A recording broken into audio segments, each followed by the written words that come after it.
The start time is 2 minutes after 7. So those of you keeping track at home, this is a board meeting of Independent School District number 271. Let's start off with roll call. Looks like all our board members are present and accounted for.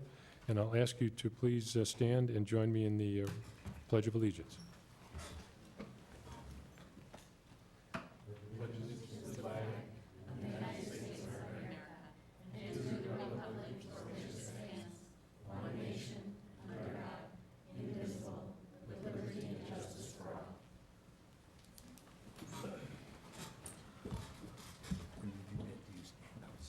Found a little present on my seat here, some tape from a party. That's all right. All right, next thing on the agenda is the approval of tonight's agenda. We have a motion for that? Second. Moved and seconded. Any questions?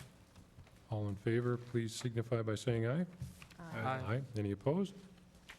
All right, moving right along. Next is recognition of student, staff, and public, and I don't see that we have anyone listed on here today. Do we have any high school seniors that are looking to fulfill a last-minute requirement? No. Consider graduation is tomorrow night. Do we have anyone in the audience that wishes to address the board on an item that is not on tonight's agenda?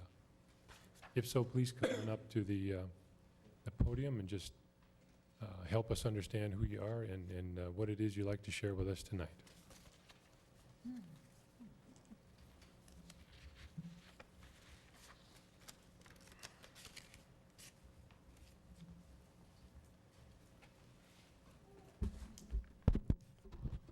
Thank you for your and give me the opportunity that I can speak with you. Here is Hayat, and I would like to help you to communicate Hayat and you.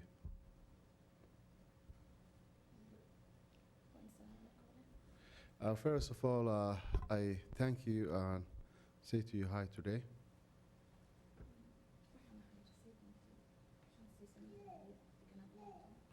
I am one of the residents in Bloomington last 5 years.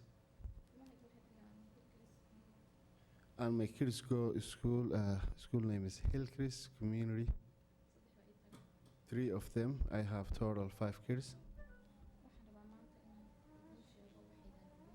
I would like to let you know something that you don't know, and I would like to share with you. An incident happened here.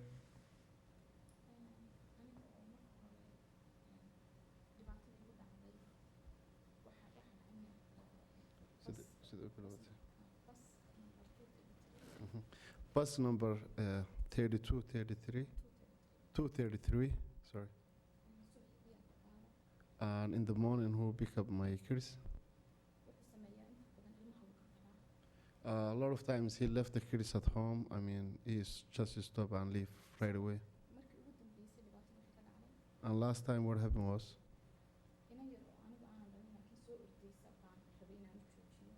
One of my neighbors' daughter running and she want to get the bus.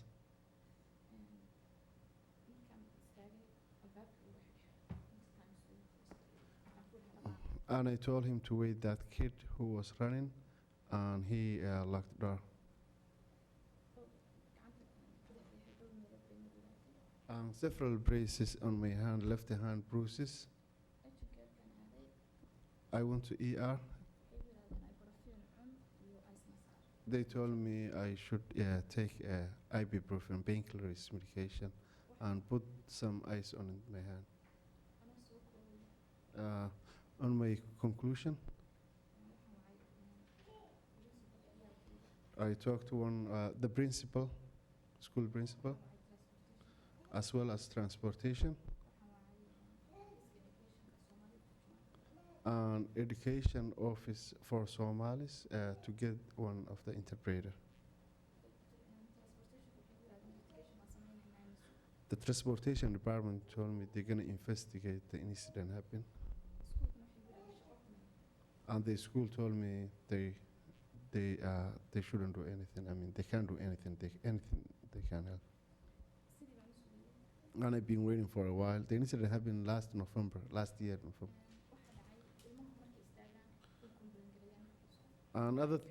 Another thing that I didn't mention, the driver always complain about my kids, and they send me letters from the school.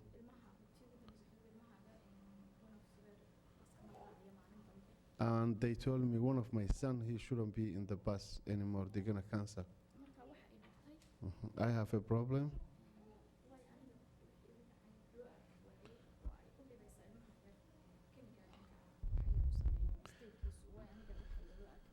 And my question is, I would like to get my right. And that I've been waiting for a while to get response from the school or, the department in transportation. The reason I'm here to mention with you, and I'm sharing with you that I did not get any apology. And still I'm suffering for the injury that happened to the bus. That's and disrespect from the bus driver. And some of the, interpreter and office education knows that, the disrespect that happened to me. And that's what I share with you today.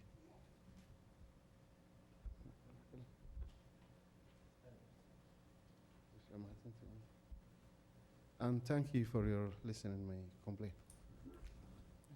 Thank you very much for coming this evening.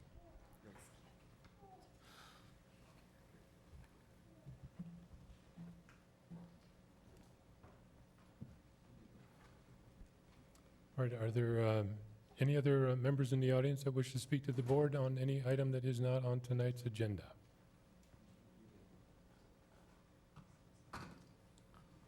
Okay, now we move to the Part A agenda, which is a consent agenda. Looking for a motion to approve the agenda as is. So moved. Second. Moved in 2 seconds. All right. All those in favor, please signify by saying aye. Aye. Aye. Any opposed? All right.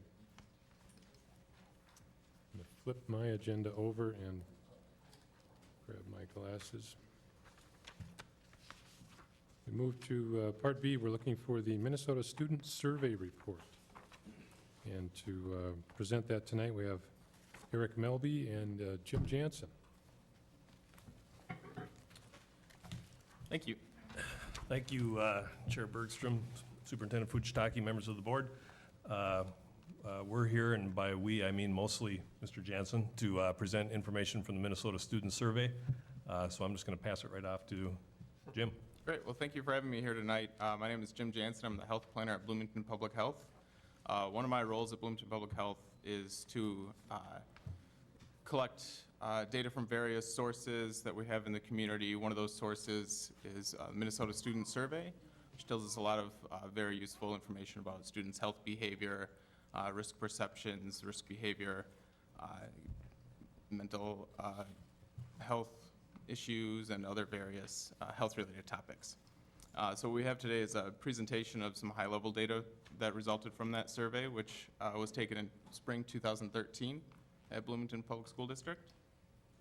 And we can go through and talk a little bit about the background of the survey to start off.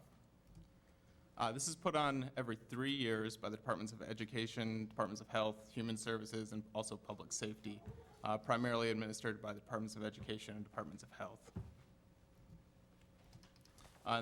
This year, as opposed to 2010 and previous years, we've seen a few more major changes. Some of those changes include new and dropped questions. Actually, quite a few of the questions that were included in previous surveys have changed. What that affects is our ability to trend data over time. Also this year, we've changed the populations that were surveyed. So in previous years, we've looked at 6th, 9th, and 12th grades. This year, we looked at 5th, 8th, 9th, and 11th grades. So if you're listening carefully, the only grade that we retained was 9th grade. So that also affects our ability to trend over time. I'm not totally familiar with all of the reasons for the population changes. I know there's various discussion at the state level about that.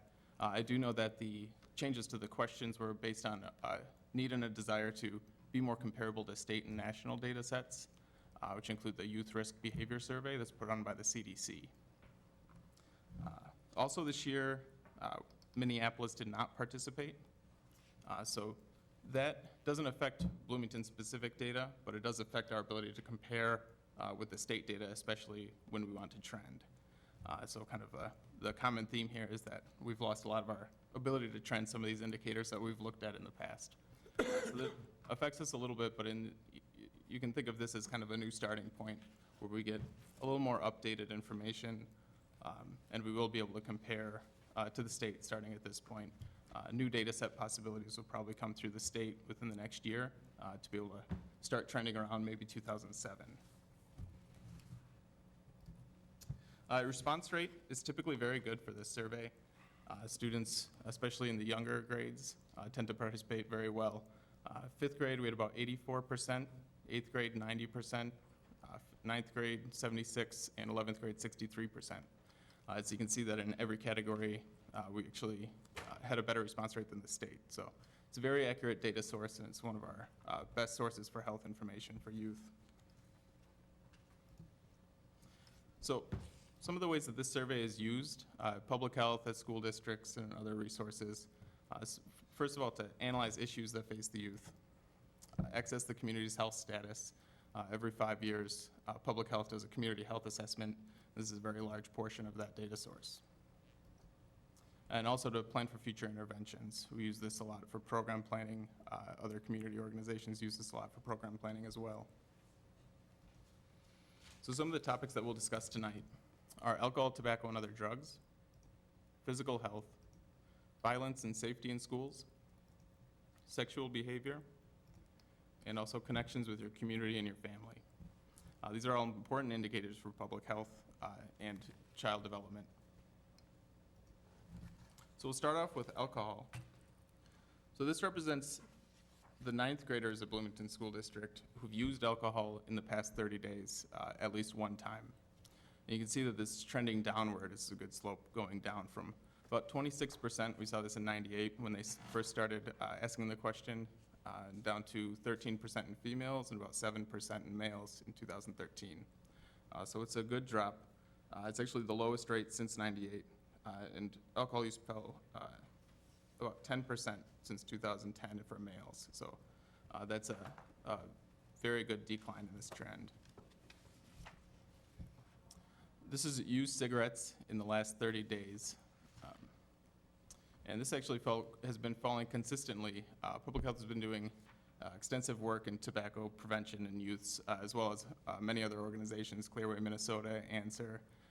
And not that we can speak directly to this trend, but it is work that's has been done over the past 10 years or so. So we see a drop from about 28% in 1995, where we had a high, down to about 5% in males and 4% in females in 2013. So this is a really good negative trend in one of our more important indicators. But something I'll point out is that tobacco use is the highest among 11th grade males. So like I said, in 9th grade it's about 5%, in males it's about 30%. So this is the highest using group that was surveyed this year.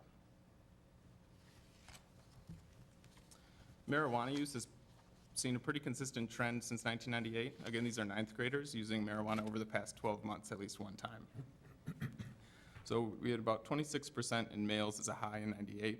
Now we're about 17% in 2013. Mr. Chair, excuse me, just a minute. Would it be unfair to ask questions now, during, or would you rather wait till we finish That can be helpful. I mean, at the end? one potential for that is you might go over time, is all. But I'm open to that. I find it. Our time useful is your time, exercise. as long as we don't ask half-hour questions, Mr. Sorrell. No, I was just, I've just, yeah. you know, as we saw some of this before, naturally, Yeah. it raised some questions. And what was curious, you know, as you're getting into the marijuana, the fact Mm-hmm. marijuana is up and tobacco is down Yes. is kind of a curious. Well, I would say we haven't really seen a change in marijuana. I wouldn't necessarily call it up, although it's, you know, it's a different enough indicator that I don't necessarily compare them smoking to using marijuana. However, yeah, I do see a difference in that we've seen a decline in marijuana, or in alcohol and tobacco, where we have not seen a decline in marijuana. So I would not call that no effect. I would call that, you know, we're maybe not doing work in that area, or maybe there's not a focus. There's another thing that happened between 2010 and 2013, and that's legalization of marijuana in 2 states. So that does affect risk perception, and that's something we also saw a little bit if you've looked ahead, which it sounds like you have, that we do see a decline in risk perception among youth, so that could be part of that effect. Yes. This slide is for ninth graders. Yes. Do you have that same information for juniors, seniors, and is it increased as they're older? Unfortunately, 11th grade is, we only have that for 2013. Everything before that is 12th grade, so we can't use the exact same trend, but we do have that information. I believe I may have it in my notes. Actually, I don't. But that's something I can follow up on if you'd like the 11th grade numbers. I'm going to take notes on questions, and hopefully we can answer most of them. It would be ideal to have Carolyn Anderson, who's also with the city and works with us, chairs our Safe and Drug-Free Schools Committee and does that work. She couldn't be here. She's gone this month, basically, so I'd respectfully ask that if we can't hit everything, we could come back in August or September, maybe with a little bit of follow-up, so. Thank you. It'd just be interesting to see, because, you know, ninth grade is pretty young. Yeah. What are they doing when they're 17? You know, one of the reasons, even if we had 11th grade trend data or 12th grade trend data this year, I think it would still be focusing on the 9th grade. In public health, a lot of times you look at prevention, and when we look at what the status is in 9th grade, we can see where the areas are that we're going to need to pay attention to in the next 3 years. So this is one of the reasons, not to discount that looking in juniors and seniors is also extremely important, but that's one of the reasons that we focus on them as a trend factor. Jim, real quick, does the data tell you between smoking cigarettes and marijuana, which do they start with? We do have date of earliest, or age of earliest use, so we do have that. So Indicator. if there's a decline in cigarettes, but it seems steady in marijuana, is it logical to assume they're just moving on to the next one? It's a potential. I wouldn't make that assumption until we looked at the data, but I do believe that we have the data to be able to look into that. I don't want to put words in your mouth, but if marijuana use looks like it's staying level and cigarettes are diving, maybe they're just saying, okay, I know how to smoke and I'll try this next one. That's a potential area, yeah, and we could look into that and get back to you. Okay.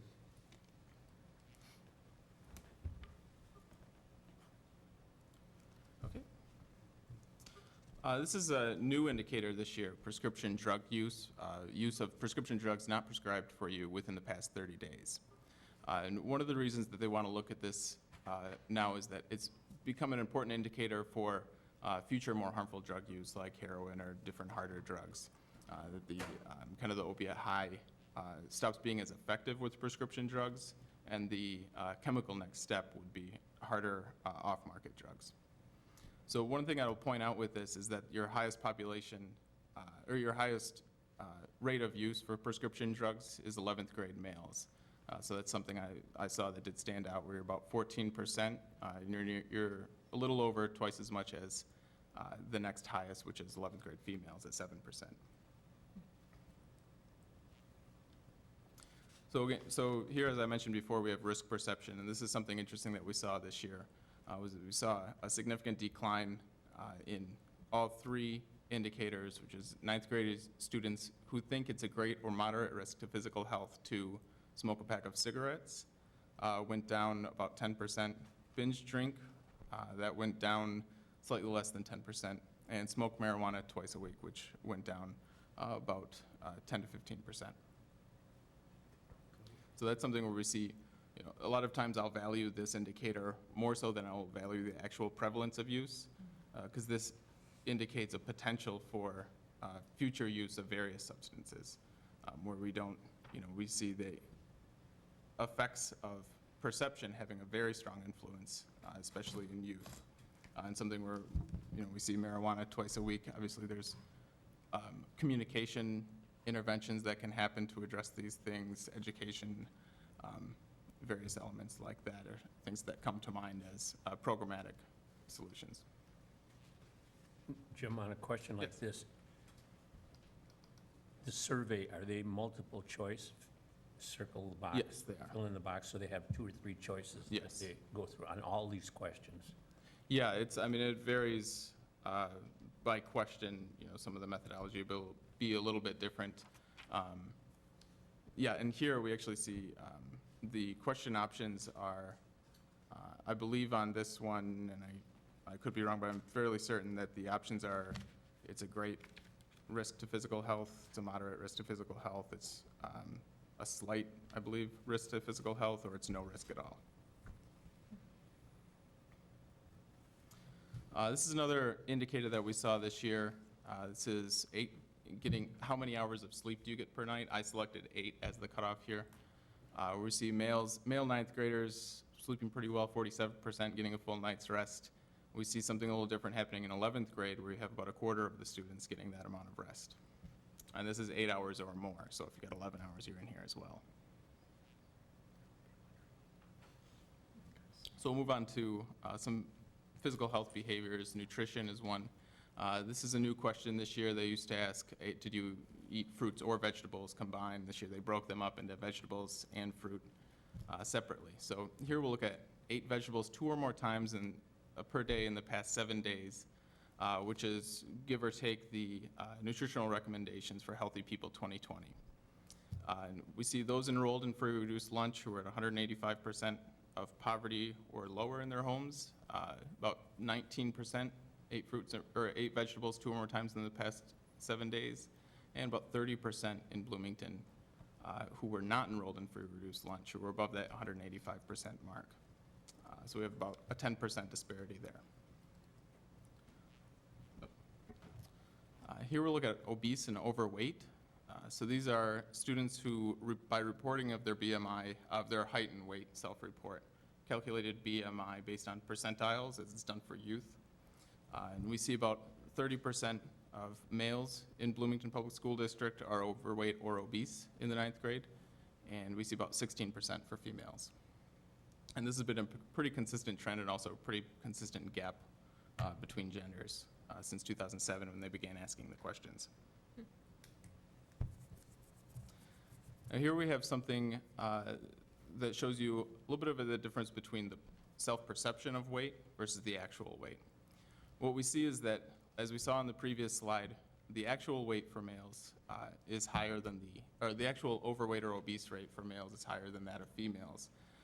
But the difference between the perceived overweight of males versus their actual overweight is reversed from that of females. So we have a higher proportion of males who are actually overweight and a lower proportion of males who perceive themselves as overweight compared to females.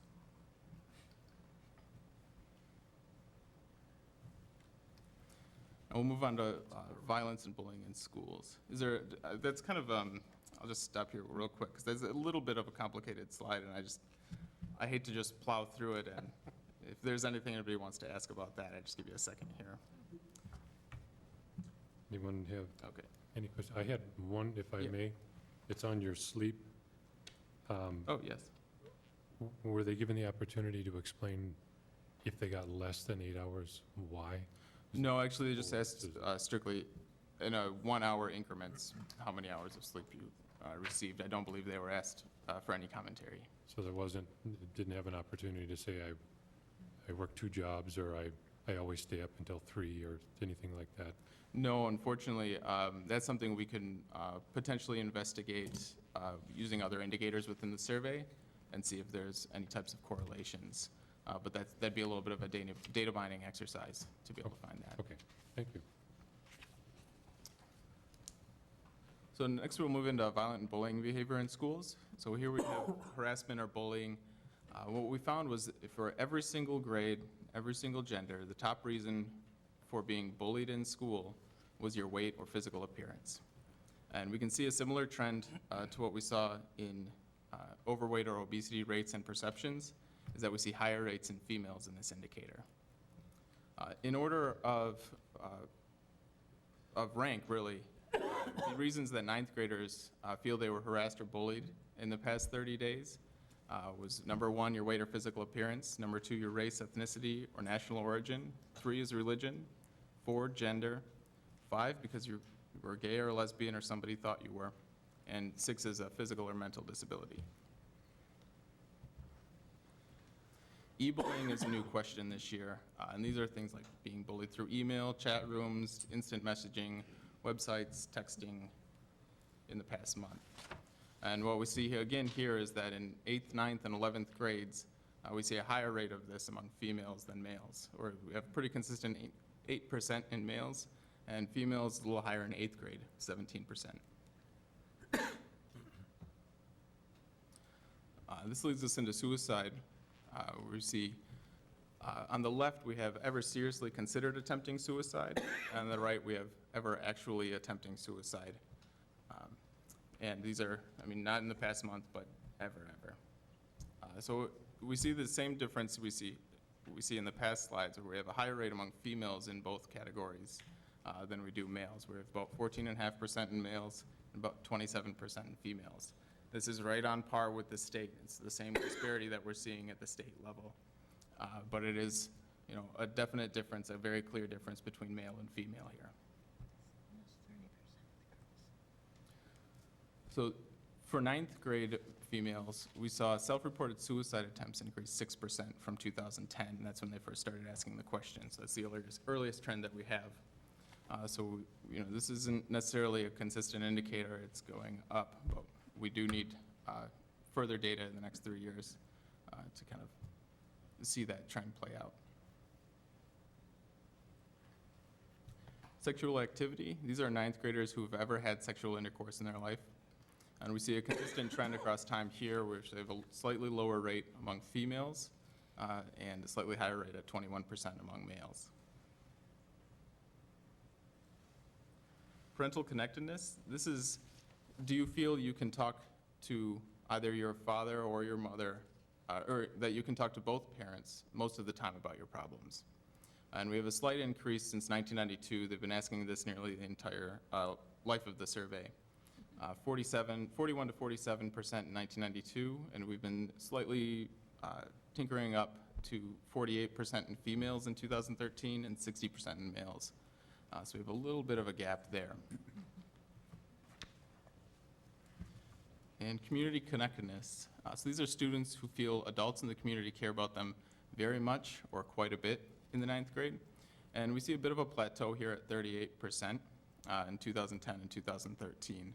This was first asked in 2004. Yes? I just have a question on this. Because I'm on the Safe and Drug-Free School Committee, that number was given there, and it was like in the teens. Mm-hmm.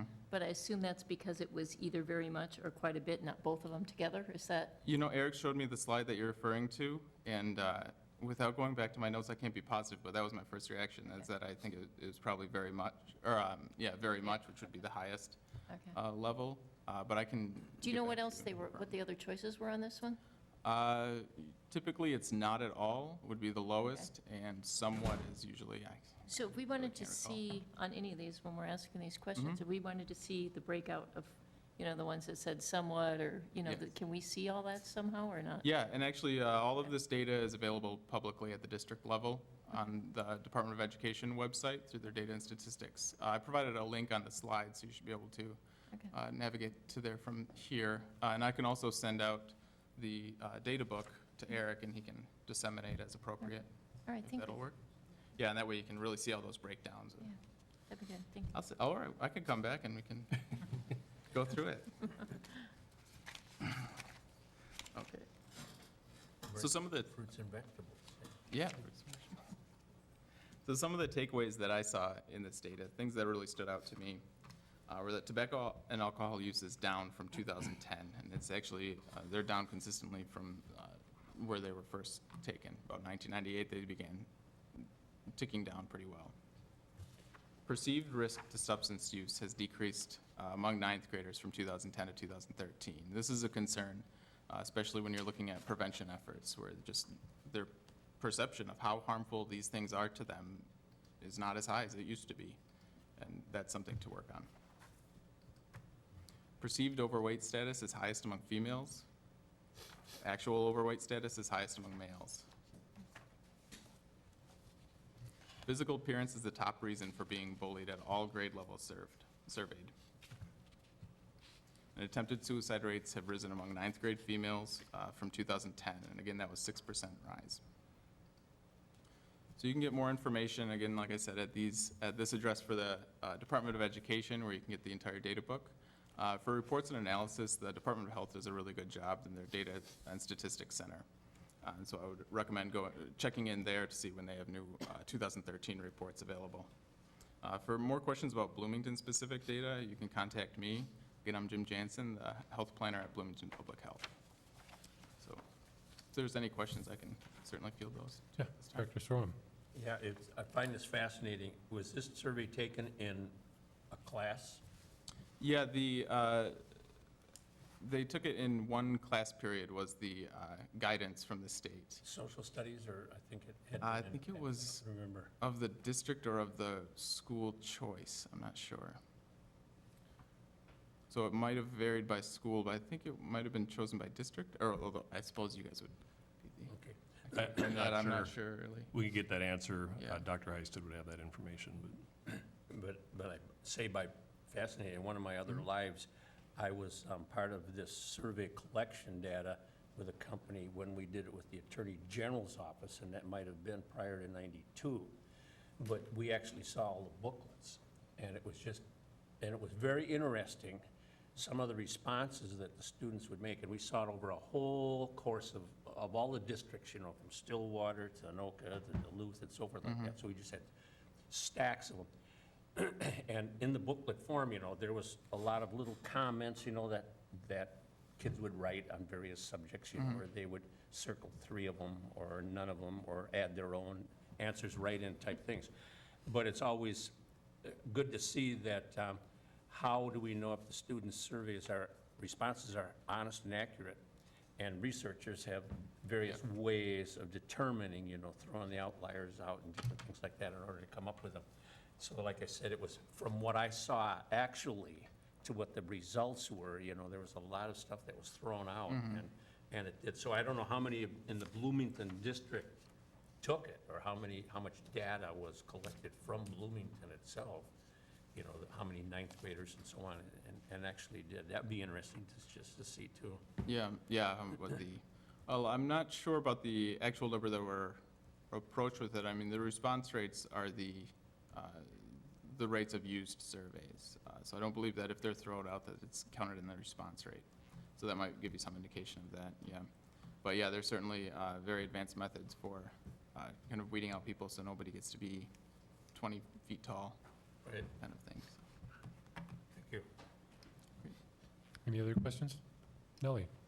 Yes, thanks for this detailed information.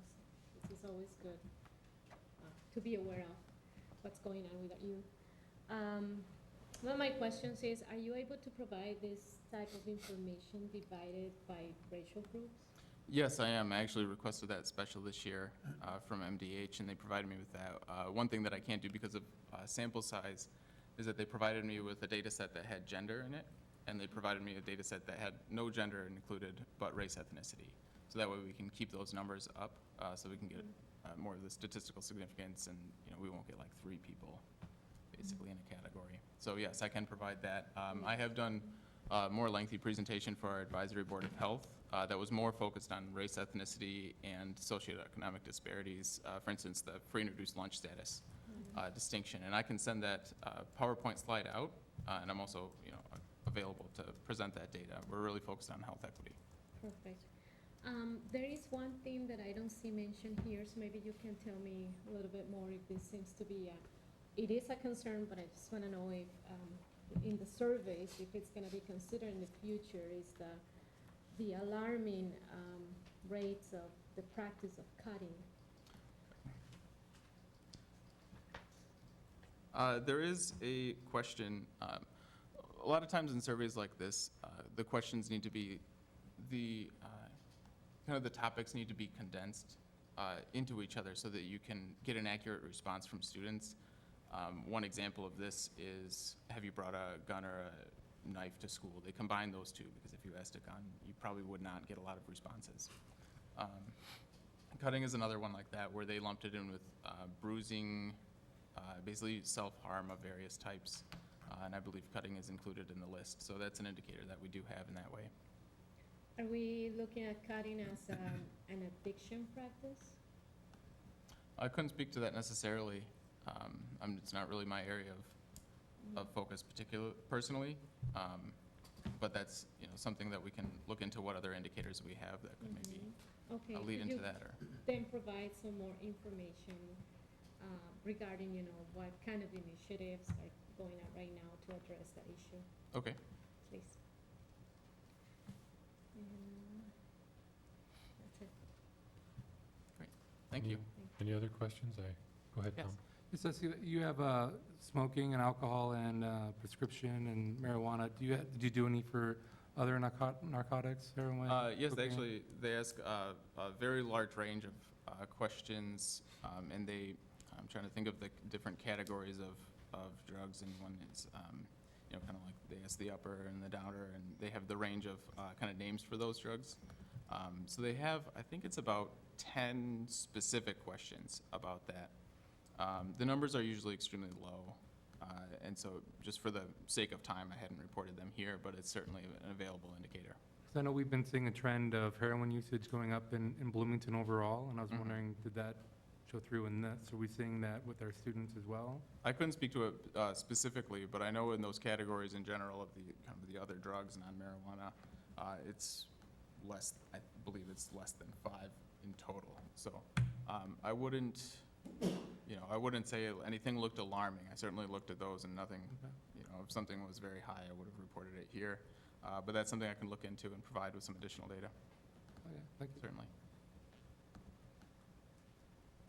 I just had a couple of questions. One of them, this is a blind survey, Yes. okay? I think the one that I'm focusing in on is violence. When a student is reporting, say for instance, I'm looking at a question that says, has a parent or other adult in your household ever hit, beat, kicked, or physically hurt you in any way? Mm-hmm. And then it says answered yes, and there's percentages there. Is there a way to get to those students and offer them help? Do they, if they're saying this on a survey, they're certainly reaching out to somebody. Right. They're looking at it saying, somebody's asking me this question and I'm going to answer. Is there a way to follow up with that when we don't have a name associated Mhm. with the physical paper or digital if they take it online? Well, I certainly understand the concern around that and how that, that's a very important thing to want to be able to seek those students out and to provide the help that they need. Because of the anonymity of the survey, we're able to get students to answer questions that are highly sensitive. For whatever reason, as crucial it might be and feel, and you really do want to get to those students, sacrificing the anonymity of the survey to be able to do that potentially risks our ability to measure these effects and behaviors in future surveys. If students realize that, maybe they put that information and it was sensitive and they put it because it was anonymous, and they find out later that that was the source, that exposed them, maybe next year the response rates go down and this very valuable survey starts to lose its effect and value for health and education and public safety, just knowledge base. So yeah, it's a difficult subject to really think about, you know, what we can do for that individual versus what can we know about what's happening at the population level. And yeah, for that reason and others, it's just not something that MDH would provide. And in fact, in certain instances, the numbers have been too low in the more sensitive questions, and the indicator is stricken from the school district data set completely. Because if there's one student that reports that they brought a gun or a knife to school, and that one student also reports that they have diabetes, and you only have one student in the school that has diabetes, the anonymity is lost. Sure. And so that's why there's a lot of kind of steps they do to protect that anonymity, especially because it is such a sensitive subject, range of subjects. Okay, maybe I could rephrase it, and I'm not interested so much in anyone putting a name or a number on there, but maybe there's an opportunity for the students to get whatever literature they want Oh, yeah, no, sir. in the room. Yes. You know, so if they're thinking, I want information about this one particular item, I can take this sheet that has everything and no one has to know what I'm looking at. Oh, okay. Yeah, no, that's certainly a good suggestion, and I can actually, I think there's areas on the MDE website to provide comments such as that, and I can definitely provide that to our contacts at MDH that we work with on these things. Yeah, just would hate to lose that opportunity. Yeah, no, Yeah. I understand, and I think that's an excellent suggestion, too. Okay, great. I No- I Nellie. have one more question. Mhm. This is more for Mr. Melvin. So when it comes to bullying, we seem to be more aware, or we seem to get more information, right? Especially regarding the different programs that we have in the school district. It's more out there for us to see. But then the question would be regarding suicide. You know, we have those big numbers here of seriously consider attempting suicide and actually attempted suicide, plus the ones that already happened, right? So what is the district's approach towards suicide in terms of type of education that we provide? How do we handle it? How do we handle the conversations? And then, and when it happens, you know, what is our approach in addressing this kind of issue with our students? And if that, you know, I don't know what kind of information you can give us right now, or maybe later, or whatever is better for you. It may be a better, bigger conversation in the follow-up when we come back, because then I can have actual data and instead of sort of talking off the top of my head, and I know there's more out there than what's in the top of my head. So if I could have that opportunity to bring that information back to you, I guess I'd appreciate that, so I can be accurate when I'm answering that question, but I will. Definitely. Yeah. Mhm. Thank you. Any other questions? All right, well, fascinating information, you know, thank you very much for putting it all together and condensing it in a form that we can understand. Well, thank you very much. Thank you. I appreciate the time. Thank you. All right, next up, number 2 on Part B is the QComp 2013-2014 update. And to help us understand this, we have Chris Lennox and Kelly Spees. And a cast of many, and I'll, once you get seated, I'll ask you to go ahead and introduce yourself, don't be shy.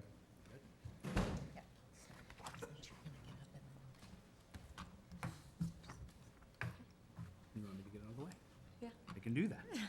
Chairman Bergstrom, Superintendent Fujitaki, and members of the board, I'm honored to have this opportunity tonight to highlight the work that's being done by our district QComp team. They are incredibly high-functioning, and we're fortunate to have them working with and for us here in the Bloomington Public Schools.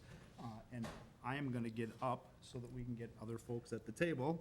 But at this time, I'd like to introduce Kelly Spees, and Kelly's going to take a moment to introduce you to the members of the team that came with her this evening, and then they'll take you through the presentation and the information they have to share with you. So thank you again for this time.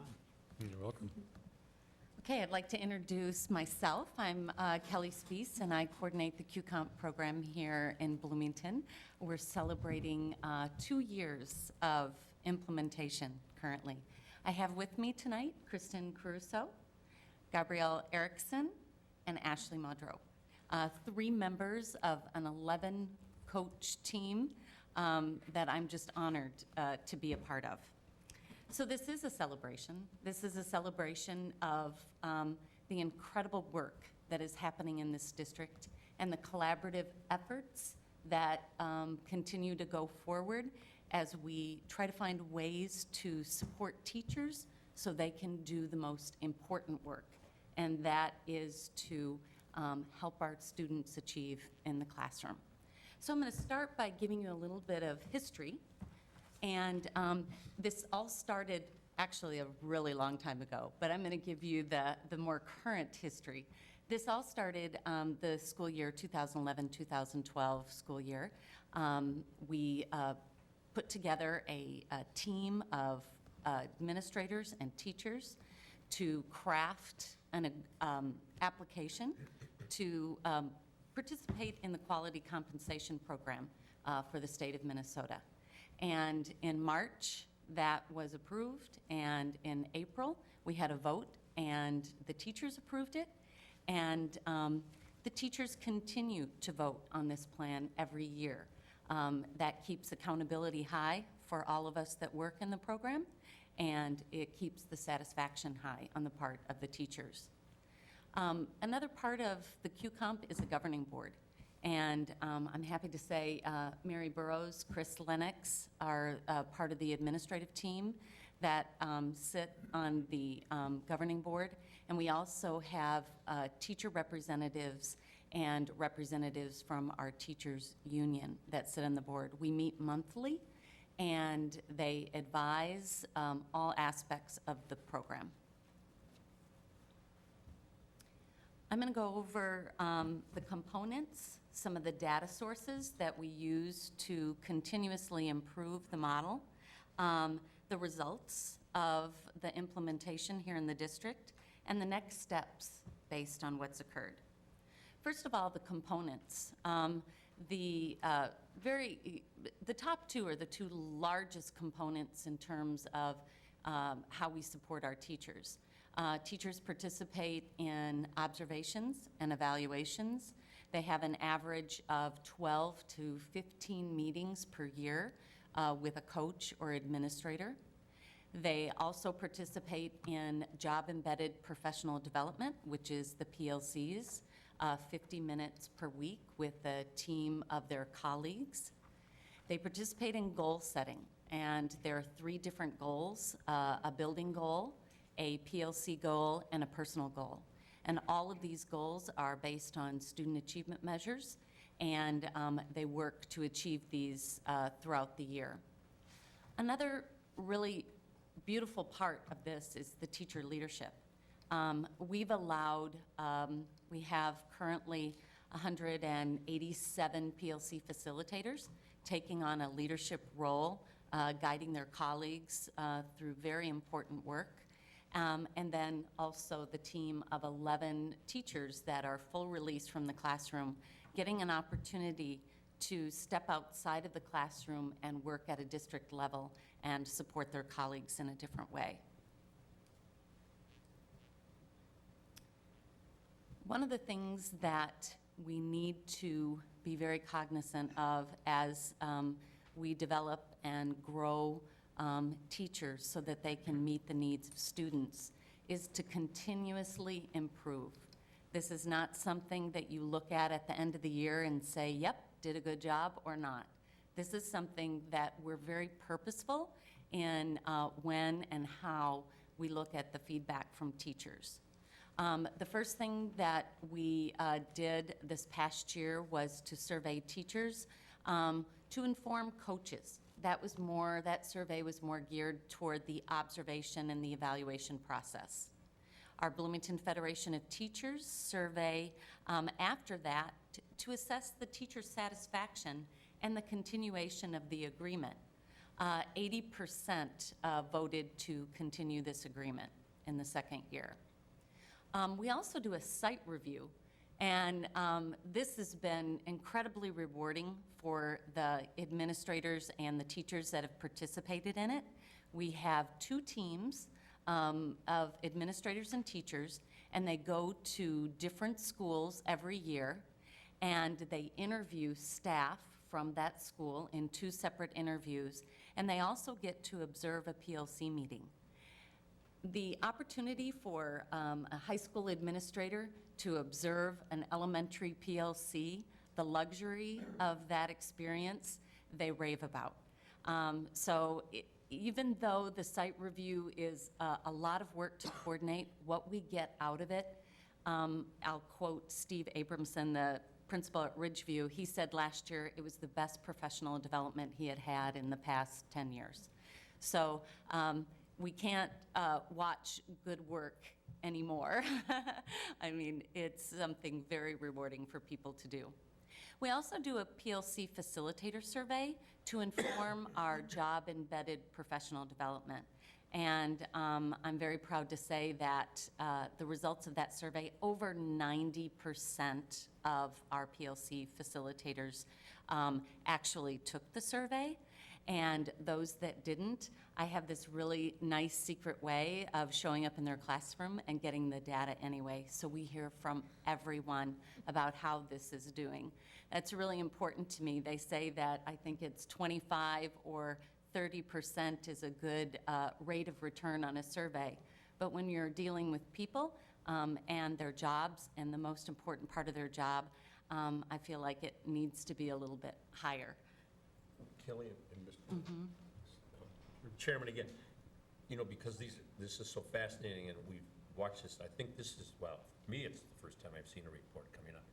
What is a job-embedded professional development? That's our personalized learning communities, and I'm going to talk a little bit more in detail in a future slide, so I'll give you a little more information on that.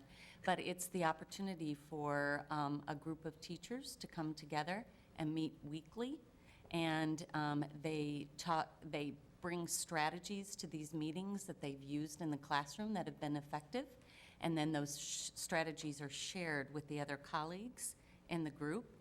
They also bring data on a regular basis that shows how they're moving to achieving the goal that they set in the beginning of the year. Reaching the goal. Thank you. I'm going to talk a little bit about the teacher observation and evaluation. And on the survey that we gave, teachers report improvement in reflection on instruction, that student engagement, the clarity of expectations that they set for students, how they design their lessons, and creation of formative assessments. And I just want to read a couple of quotes that actually came from the data that we collected. My coach does a great job of helping me to reflect on my teaching. She asks good questions that gets me thinking outside the box in order to meet the needs of all my students. Another quote is, the process helped me to implement even more effective strategies to guide student learning. The coach builds my confidence to teach diverse students effectively, using a short amount of time to make a difference for students, to become encouraged and enthusiastic in their most challenging learning areas.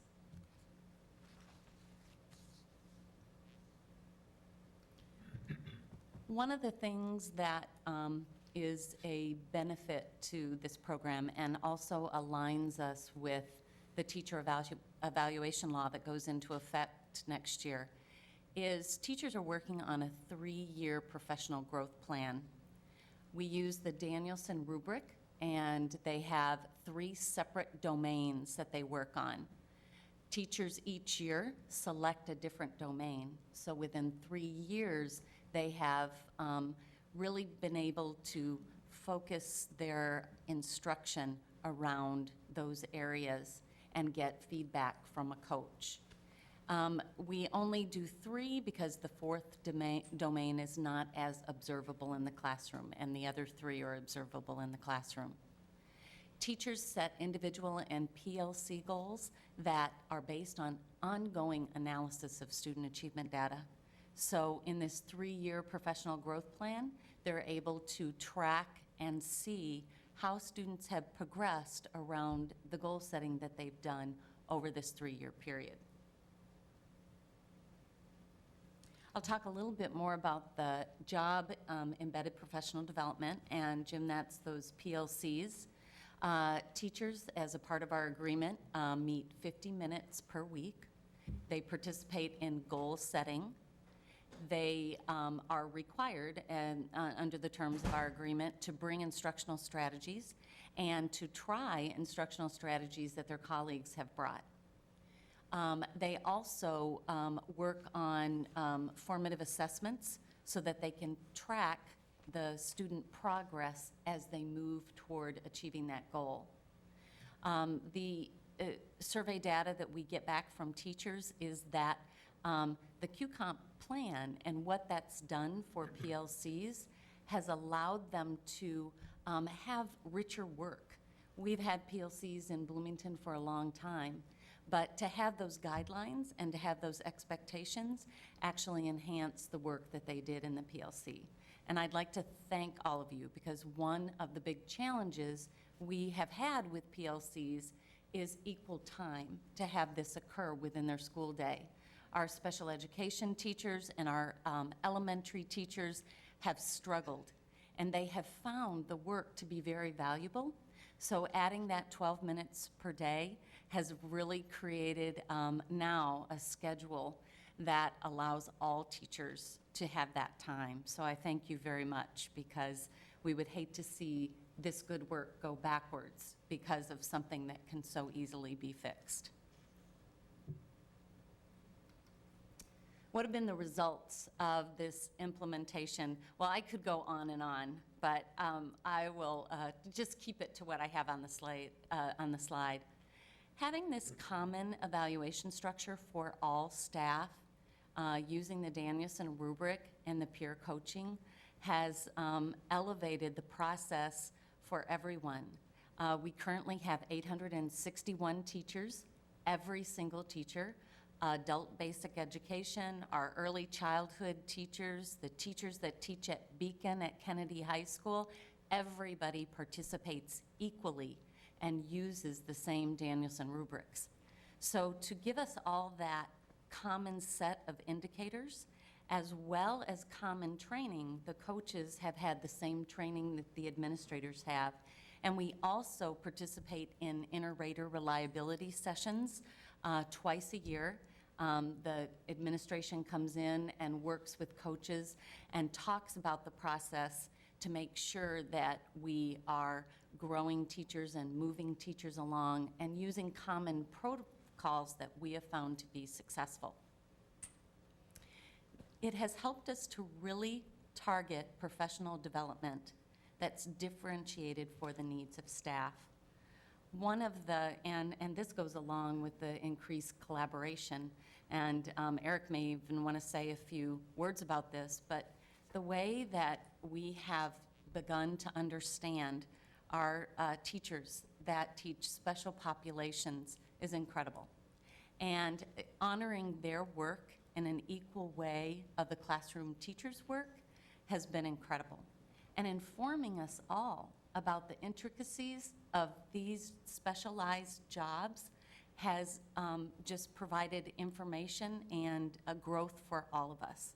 So I can't say enough about how important it is when everyone participates equally, how it can really move people forward and increase that collaboration. I meet on a regular basis with the special education coordinators, just as I meet with administration, continuing to look at how we can improve these processes to meet the needs of all staff. Because sometimes the classroom teacher is a larger percentage, although it's not that much larger, we tend to look at them. And if we want to model differentiating for students, we also need to model differentiating for staff. Another nice thing is we have had 2 years to work on compliance with the teacher evaluation law. When we initiated the application, we were working under new guidelines. Some districts that started to participate in what was called ATPPS, which is the compensation plan earlier, have had to make some dramatic changes to their plan and to their program to comply. Well, we have actually been complying with the law for the past 2 years. So that's been a great benefit because we've had time to really make sure that we have everything in line and that we can just hit the ground running next year. Another result is the teacher development through leadership opportunities. Having these roles, the PLC facilitator roles, the coaching roles, has given everybody a better understanding of the needs within the district and just honored them professionally. What are our next steps? Because we never rest, do we? We're going to continue to support the work of the PLCs through that differentiated training. We're working this week as a coaching team, looking at ways to just really target that training to what teachers said that they need, that can move, the things that they need that can move their PLCs forward. We want to create better models for goal setting, and I think we landed on one last week, the end of last week, and creation of PLC action plans. Creating good goals is always, you know, a work in progress because you're always trying to match that goal and keep the rigor high for students, but you also want it attainable so that all the data that you're bringing forward shows that growth. So we're continuing to work on that with teachers. I'll take any questions you have. Sorry. All right, who wants to lead off? I've got a question if no one wants to ask. So anytime we get anywhere near classrooms, my first question is, what do the teachers think? I think that's a relevant question this evening. What do the teachers think? How do the teachers, do they like it? Do they love it? Do they want more of it? I'm going to let my coaches start on that. So anything you'd like to chime in and say about? I think the teachers really appreciate just the process of reflecting. To have that time built into their day, to be able to sit with a peer and just talk through both what's really successful for them and then also areas that they want to continue to grow in.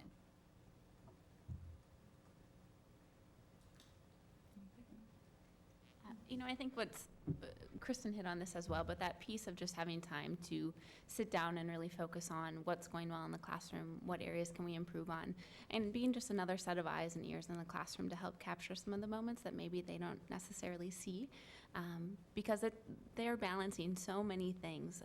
I make jokes with some of the teachers after the observation, what kind of the process that we go through is we go in the classroom. Prior to the observation, we have what's called a pre-observation meeting. And during that time, we ask teachers, what would be most meaningful for us to collect for you coming into your classroom? And so trying to build that buy-in, that motivation for them to help find meaning in it for themselves. We collect that data, then in the post-observation, we review it with them. And what's been so amazing is, you know, we joke like, oh, go home and show your spouse or whoever, this is what you do every day, and this is only one 50-minute period of your day, and the amazing work that you are doing, reaching out to all the individual students. And teachers really appreciate that, having that time to be validated, to affirm some of the strengths that are going so well. And we all know that in those areas of our strengths, that's where we have our greatest potential. So to try to bring to light those areas for teachers when we're meeting with them, it can't be anything but feeling good for them when we walk away from those experiences as well. So I think overall, from the buy-in that we've had from teachers, from their willingness to, when we send out our schedules to sign up, boom, they're right there signing up immediately. We're not having to track down too many people to get the observations in, and I think that that's a big sign that they buy into the process and that they're getting something out of it as well. Great, great. And just one thing to extend on what Ashley said about the teachers appreciating having an extra set of eyes and us asking them what they want.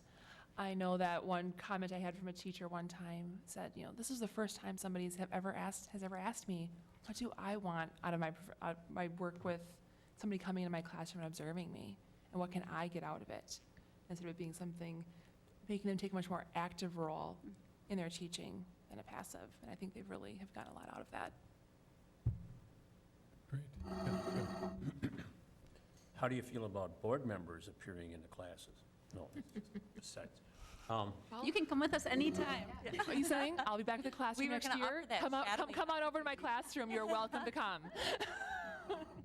There isn't much time left this year for me to go in and disrupt the classes, but I've been known to do that, and I've enjoyed it. Differentiate a little bit between the elementary, middle school, and the high school job embedded, professional development concept. Do you have some elementary coaches going into middle schools and some high school teachers going elementary and so forth like that in order to, as we go into our pathways, to graduation, we want to make it as seamless as possible, just a continuation. So how does that work? Well, my experience the past 2 years, I came from secondary art. That's what I taught for 12 years. And I went into coaching at an elementary school, early childhood special education, the BTC program, so 18 to 21-year-old special ed, speech pathologists, OTs, adapted phy ed. Am I missing anybody? Speech? I said speech. I Okay. think that's, and I would interrate at Valley View Middle School. So I really had a completely different coaching group than what I had been used to in my own teaching experience. And as I tell people, it was a profound experience to see, how many teachers work together to help students succeed, and how dedicated they are to helping students be successful. And that's what I really got out of the past 2 years of being a coach. Yeah, Tom? So you were saying that the teachers, they make the goals, they make personal goals and a PLC goal and a classroom goal and a school goal. Do we have any of the results of any of those goals? Are they exceeding, meeting? Are we going to get like a detailed presentation like what we had before? Numbers and everything? Currently, this year, we're still waiting for some data. Last year, 97% of PLCs achieved their goal. 76% of staff achieved their building goal, and it was about 94% of our staff that achieved their personal goal. So we have a high achievement levels. I can't give you current because we're still waiting for MCA data information to follow up on that. But our achievement rate is very high.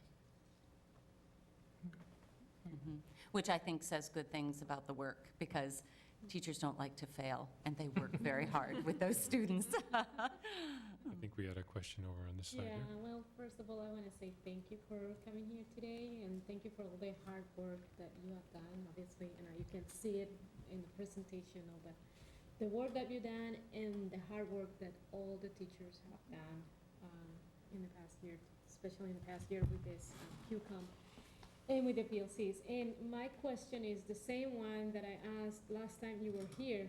I asked you, what are the challenges now? And I remember that your response was time. So back Yes. then it was time.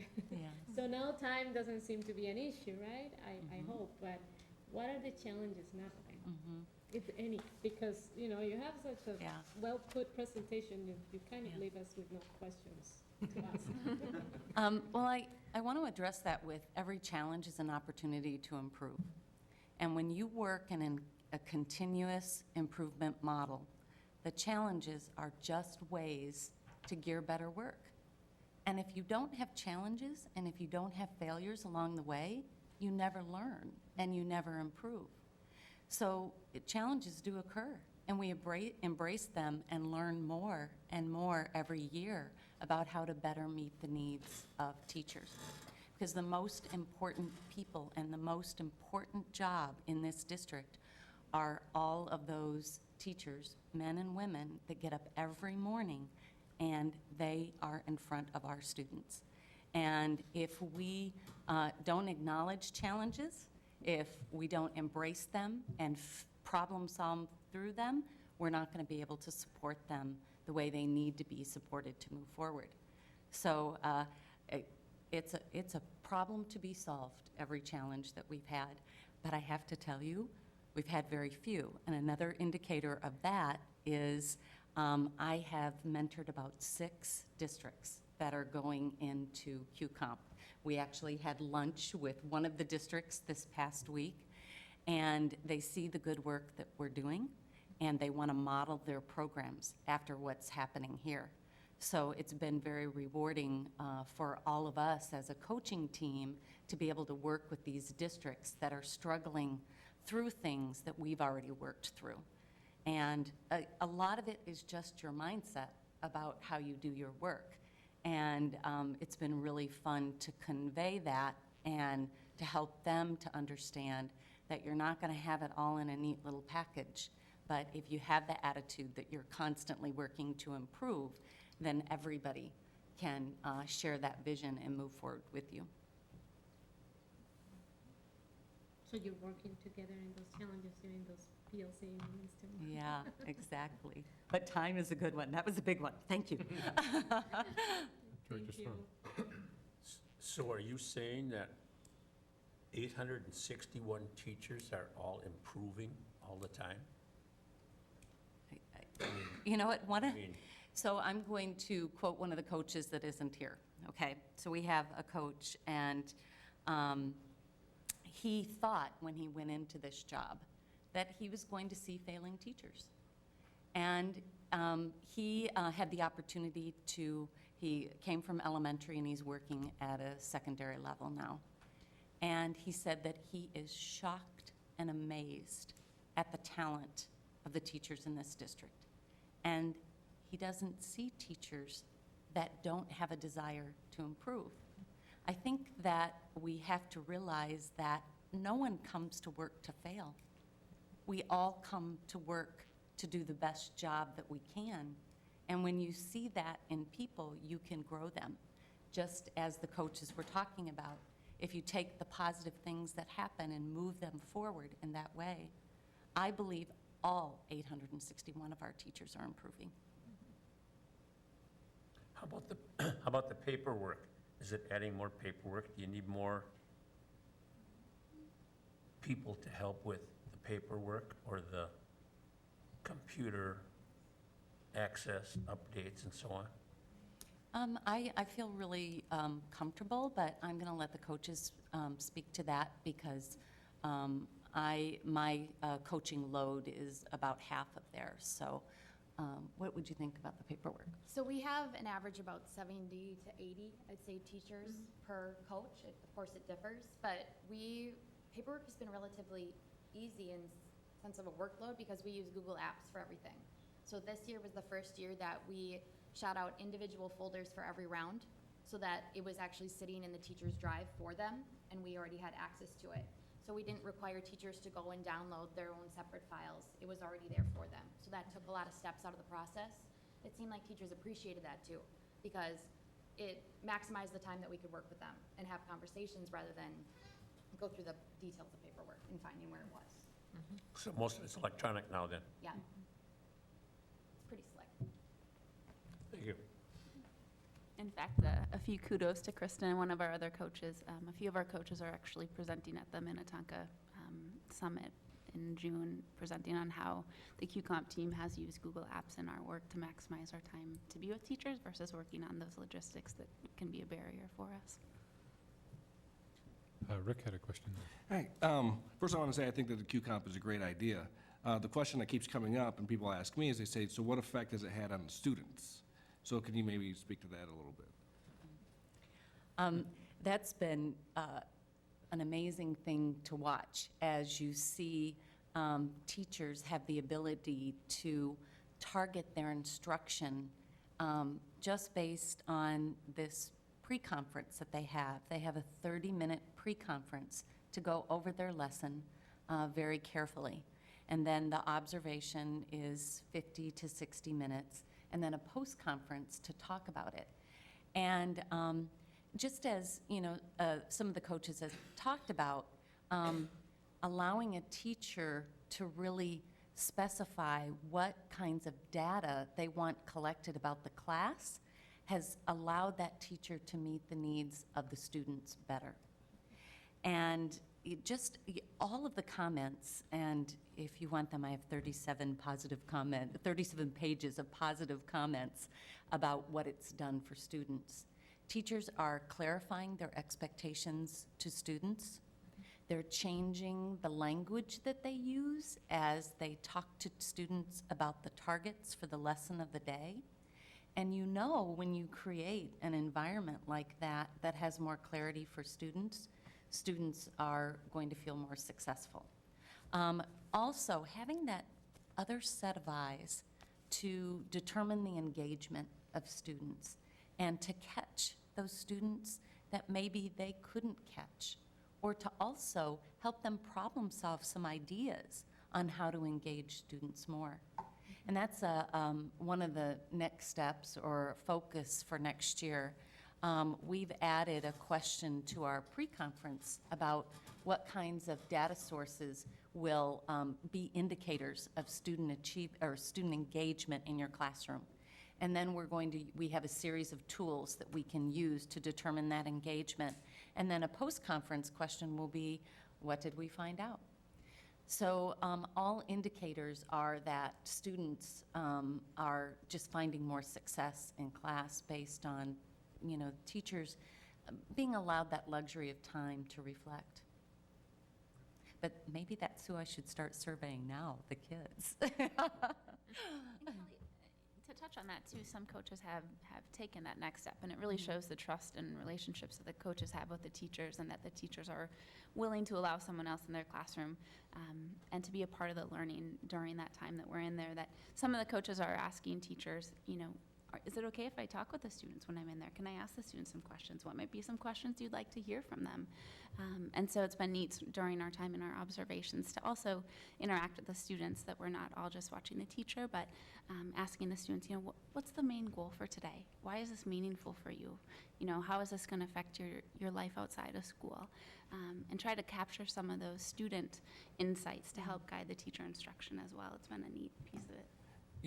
If I can just add on to that, one of the funny things that you brought that up is at our Youth Advisory Committee meeting, the students actually want to be able to give you feedback. So you should certainly pursue that, because they like to be able to tell you what they like about the classes or what they don't like. So that's great. The student interviews have been great data for teachers. So, thank you. All right, well, Ashley, Gabrielle, Kristen, and of course Kelly, thank you so much for coming, and we appreciate the energy that you guys bring with you. It's always so nice to see these smiles coming back at us. So thank you so much for coming tonight.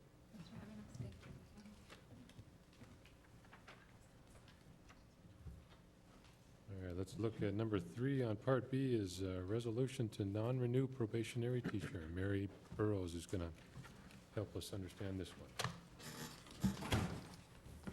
We have somebody that wants to, yes, Maureen. Be it resolved, attaches a resolution to the non-renew of probationary teacher. I move the approval of separate resolutions to non-renew following probationary teacher Laura Barron. Second. All right, Mary, why don't you help us out here? Similar to when I came before the board a month or so ago to talk about non-renewals, this is just another one in that list.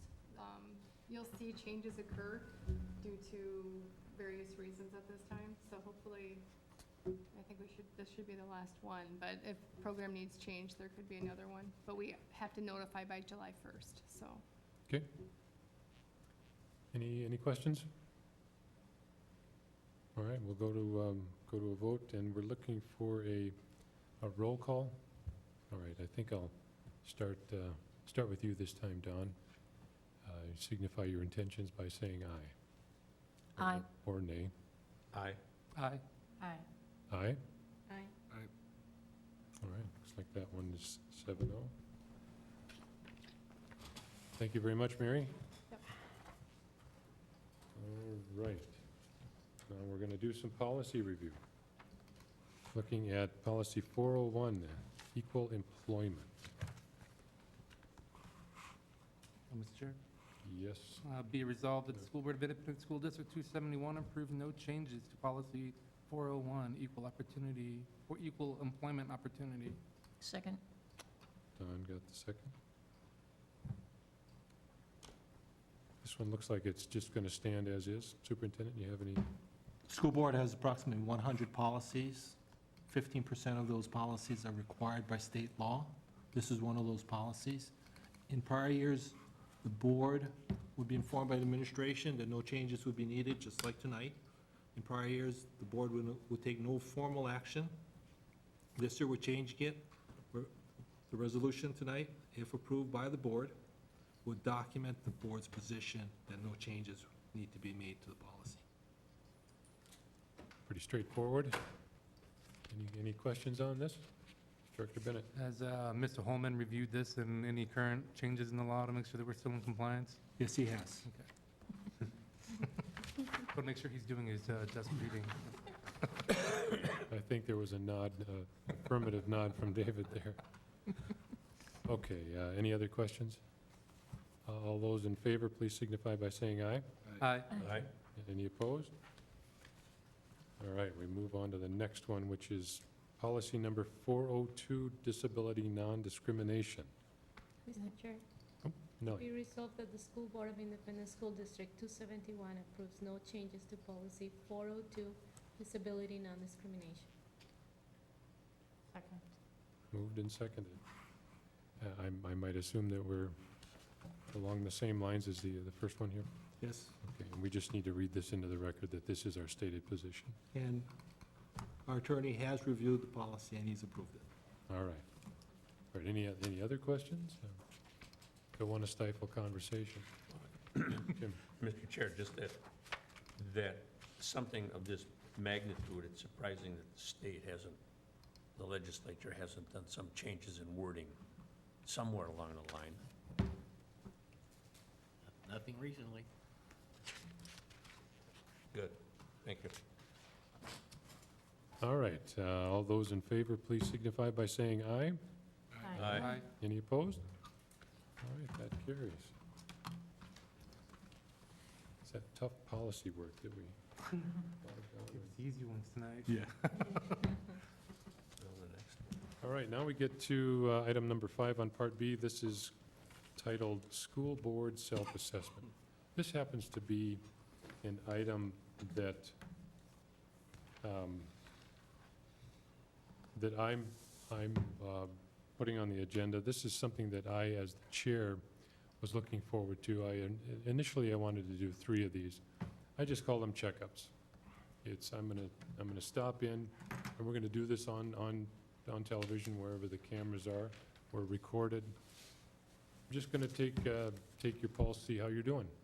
So, about a month ago, I sent out an email. I agree it was rather ambiguous. I didn't want to fill in any blanks for you, and I just simply asked my coworkers, how are you doing? Are you getting what you need? Are things going well? I think it's a relevant question considering we have 3 brand-new board members. We have 2 board members that have 2.5 years. That would be Nellie and I. And then, of course, we have some historical perspective to lean on in Director Sorum and Bartolotta.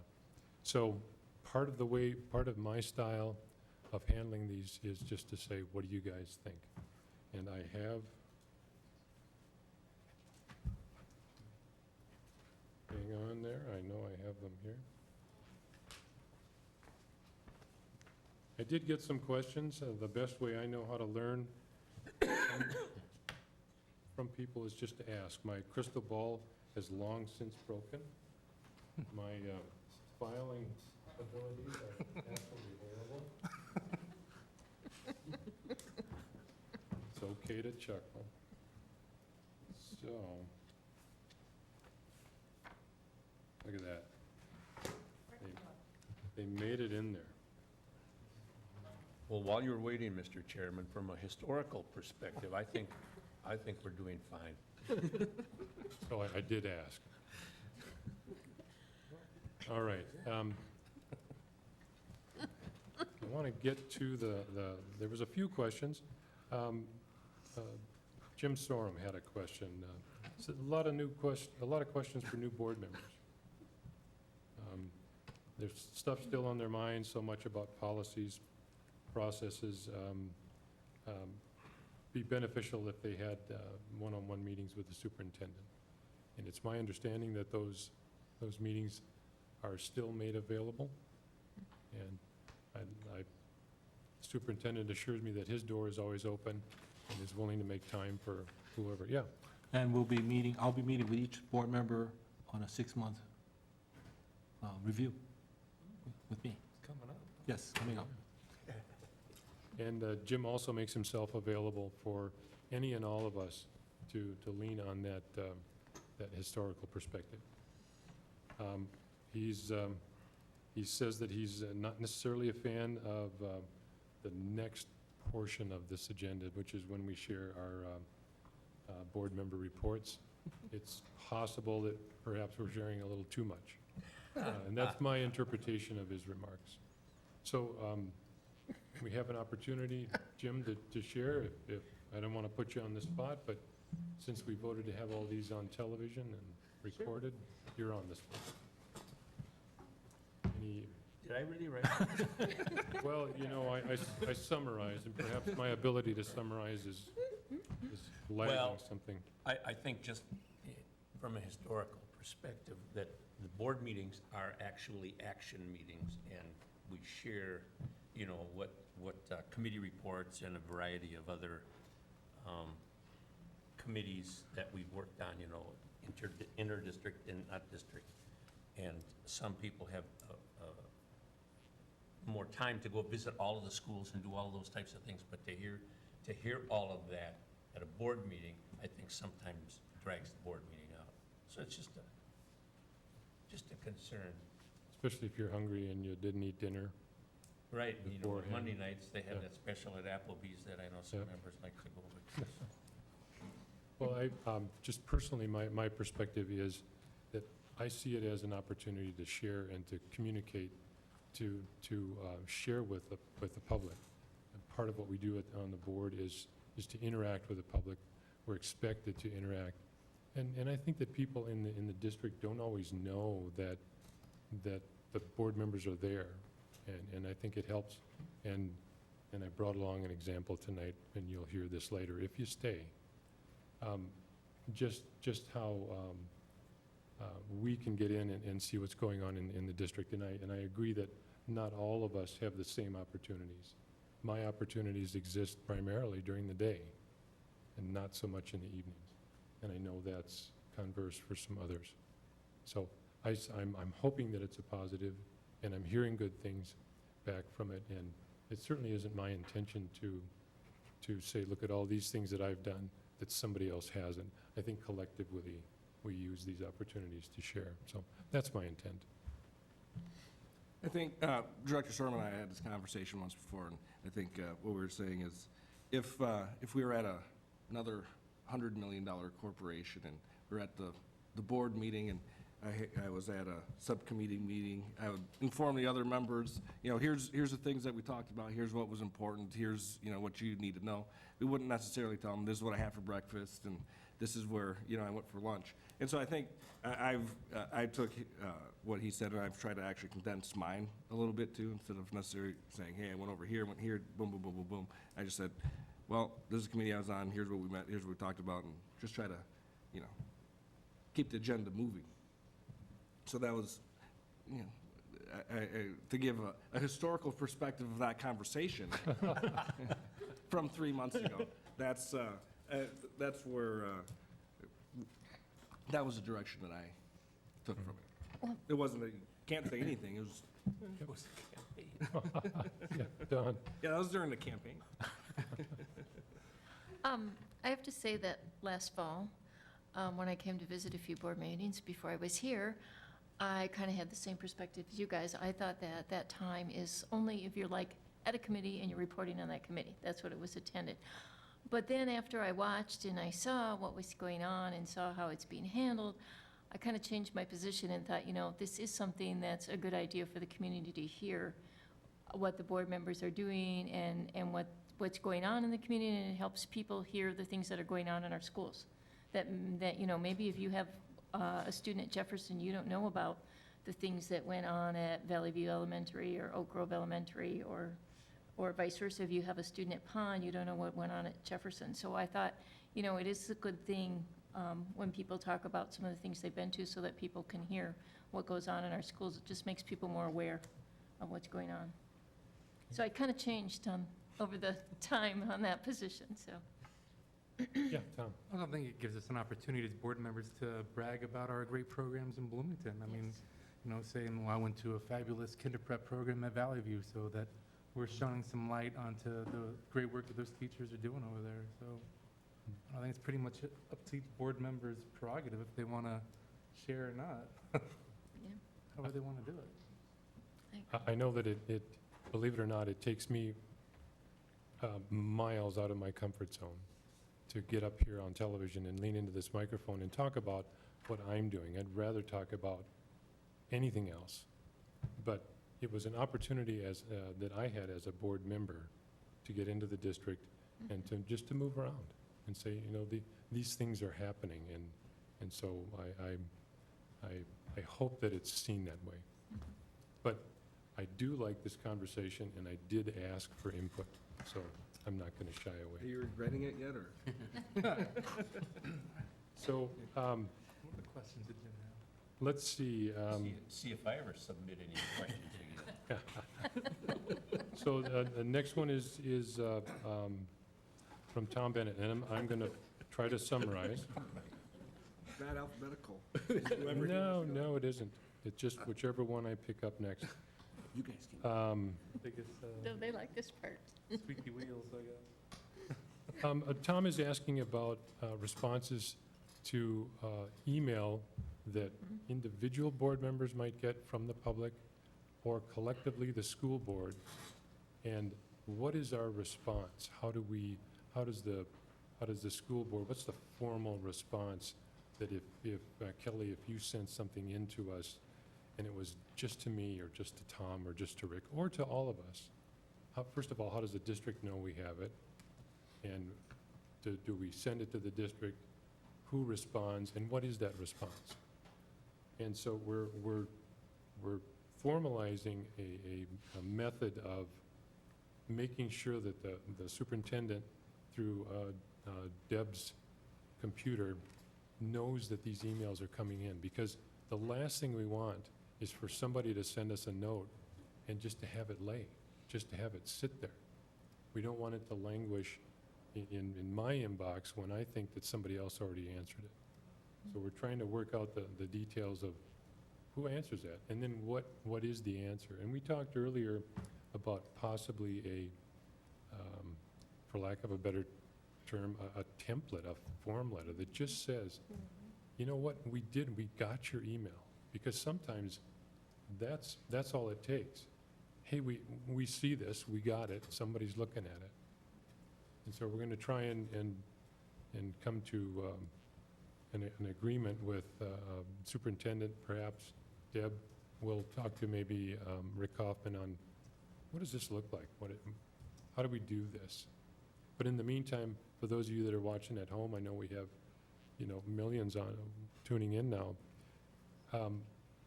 We do get your emails. We do read them. We are interested in them, and we do want to get back to you. So I think that's my reply to this. I was kind of more getting at just when the entire board is emailed, and I think the administration does a really good job at answering those emails, but I think that if a question is posed to the board, there should be an answer coming from the board. Of course, we don't want anyone, one board member, making decisions, speaking for all of us, but just saying, we got your email, and thank you for your reply or your question, and we will forward it to administration. You'll get a, more appropriate answer. I think that right now we're kind of, email gets sent and we all read it, but we just sit and wait to see if the administration is going to reply to it. And I think that there should just be as you said, a template type email that comes from the board, either from the chair, or something that we as a board can draft together, that we all agree on, and it says from Bloomington Board of Education or something along those lines. I just think that we owe that to the people that are sending us emails, that we are, so that they know that the board is responding to them, and that we're not just waiting for the administration to answer. Well, I don't disagree, unless you have I'll be any. happy to draft the acknowledgement response Yeah. to all emails and share it with you for your approval. That'd be great. Just want the folks to know that are paying attention at home that if there's two emails, if two people send in a request and you match them up, it's possible and likely that they're going to read exactly the same. So it may be your initial response will look like a form letter or a template. But we're hoping that that's at least acknowledging that you've sent something to us. And then if there's specific details, then that'll be handled by whomever is best to handle that. Does that sound right? That sounds perfect. Yeah, Jim? And I think what's happened before is, and I think Rick probably did a good example of it, is when people send us emails, a lot of times they're of operational or management concerns, and then we just respond back, I forward this on to the administration to get an answer, A lot of times it's not necessarily a board policy thing that we get. It's usually about something in the school district system, which should go probably to the administration. So then just some kind of an acknowledgement, we received it and forwarded on to the superintendent for whatever his action would be. I want a bigger slice of pizza. Where does that go? Jen, More. Hazel? More coffee or water, yeah. Okay. Next one is from Rick. Let's see, we're talking about travel. In the very beginning, we have an opportunity to sign up for national school board meetings. They're usually at some venue that's in a southern state. It's warm, it's nice, it's neat, but it does cost a lot of money. It costs a lot of money to get there. And my initial response was, sorry, I can't okay paying for the travel. And the travel requests are okayed from the position of the chair. If I wanted to travel as the chair, then I would get it okayed from the vice chair. And so my initial response was, sorry, it's too expensive. But upon further review, when I went back and looked at it, I could see where I was just, Rick might think I was just saying, sorry, no travel, period. That isn't what I was saying. I just objected to the initial cost. It was a lot of money to go to a national conference. And so Rick has proposed an opportunity that if all of us don't want to travel out of the state, maybe we could move some of our travel budget or our annual allowance, if you will, to one person who wants to travel. And then we're not using up precious resources 7 times over. So that was a decent question. Am I summarizing fairly, Rick? Yeah, that's pretty good. Because our own policy 214 says travel to regional or national meetings of the National School Boards Association is presumed to fulfill this purpose of our role as school board members. And so I thought, well, if we're telling ourselves we should do this, and then we're saying, yeah, but you can't, it just doesn't make sense. So I said, well, we have, I think our individual expense budget for the year is $1,000, so that way we can go to the different conferences and stuff that are here locally. Well, say it costs $2,000 to go to the national conference. Well, if we were only collectively using $6,000 or whatever it would be, or $3,000, and we had the funds left over, then perhaps if the board chair or the assistant or co-chair, vice chair, yeah, the other person was chairing there, wanted to go, or someone else on the board, we thought it would be a good opportunity, then perhaps we could shift funds, which is what the district does, which companies do all the time. So I just want to make sure that these are not use them or lose them funds. so we don't have to spend it all this year. But, yeah, Nellie? Okay, well, when it comes to travel, and I understand that we have to be really responsible about our budget, taxpayers' money. But I also would like to see us to, consider and remember that as we expect our teachers and our administrators to go through professional development, that we also make an effort in trying to make it, if not every single year and not everybody, at least, I don't know, every other opportunity that somebody might have, not necessarily one person, maybe two, to attend some of those, because that's a different perspective that we'll get to see, different from what we get to see coming to MSBA.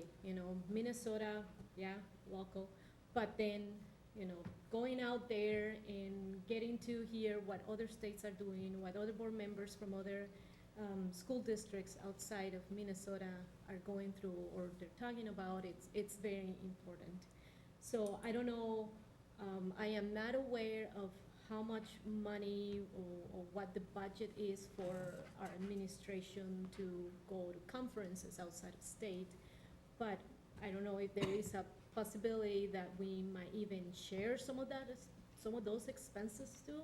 Like, can the school district help us somehow with the part of the cost of that, and then we try to balance that with our own money, with, to pay for some of those expenses, something that can be fair, And there's also the fact that some of you board members who have been here in the past have been able to travel before and had that kind of experience. But some of us that have not had that kind of experience. So I'm not saying let's go out there and use all the money and everybody let's go. But let's just consider something different for next time. Professional development. Can I just add to that, that when I went to the local MSBA training, there was clearly board members from other districts that talked about going, and that was some of the most valuable training that they had taken, was going to the national. So I thought, this is something we have to figure out a way to, like Rick said, rotate people or something so that we get somebody there. I know we had one district that I think was gonna send everybody, and they weren't shy about telling all of us at our January training, "Oh, everyone's gonna go, it's gonna be great, it's gonna be great." And, I think it's possible that I spoke too soon, because I was initially in favor of travel until I saw that it was exceptionally expensive.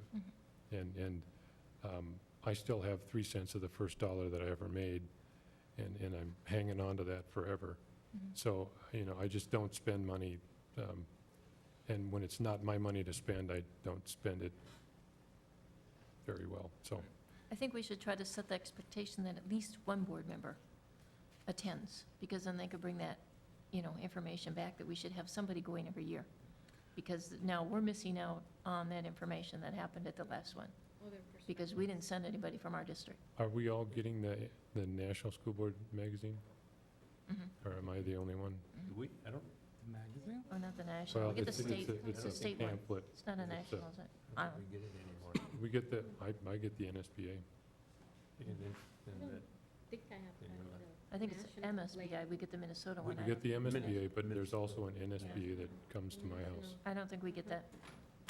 I'll bring in my copies, you're There welcome. you go. You don't get it, Tom. do you? Well, I think this is a great question. I'm glad Rick asked it, because it's something that, to start this conversation, because I think it is something that's important, and especially when we have 5 board members that have been here for, 3 or less years. We need a lot of professional development that we could benefit from these national conventions. And, we don't want to send, all 7 of us at one convention, but sending 2 every year, if there's 2 people that want to go, so everyone within one term could go to a national convention, if they so wanted to, I think would be a good idea. If it's 2 guys or 2 girls, you gotta make sure you can share a room, because Just put a curtain in between the beds. there we go, in between the, Well, and I think it's a good idea too, as long as they have one in the southern part of the country in the wintertime, I'd be more than happy to go. Indianapolis next year, Oh, is it? Forget it. so Rick's driving. okay. So this I would probably question, drive too. this question did arise. So, yeah, it might be something good to Doesn't come. address when Oh, we sorry. have our, what is it, our board planning meeting in January, first meeting in January type thing, and we're Yeah. approving board travel and everything, and have this conversation again, Yeah. or maybe before. Okay, and then Rick had another question, just wondering how a board member can provide input for the agenda and get something of their interest on the agenda. Quickest way to do that is to talk to the position of the chair. Just let the chair know, and the chair should be able to figure out a way to interact with the district, see if maybe that topic's coming up. If it isn't, the chair can figure out a way to get it on the agenda. That's the quickest way. It's a straight line.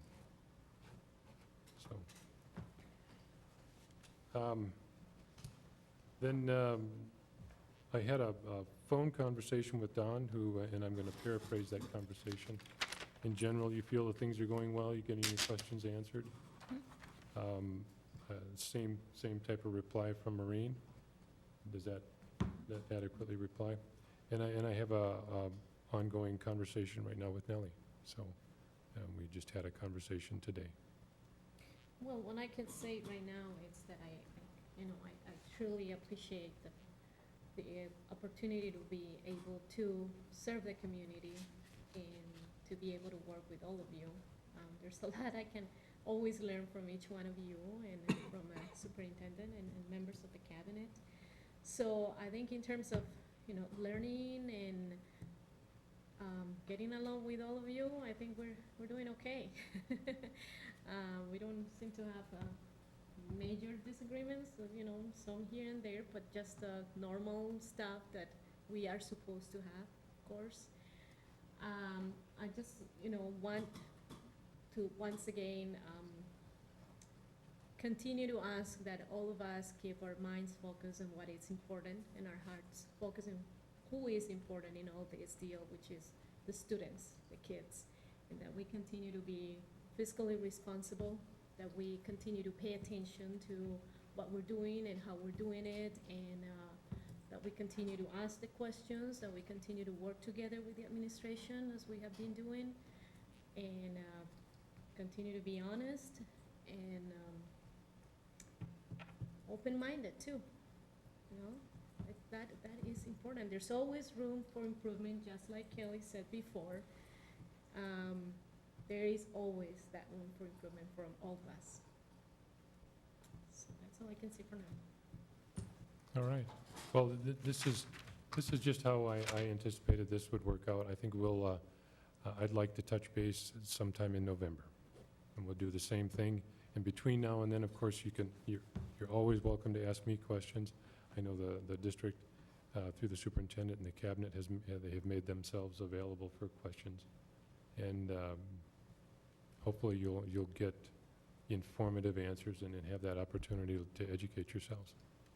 So I really appreciate the fact that you all participated in this and that we can do this.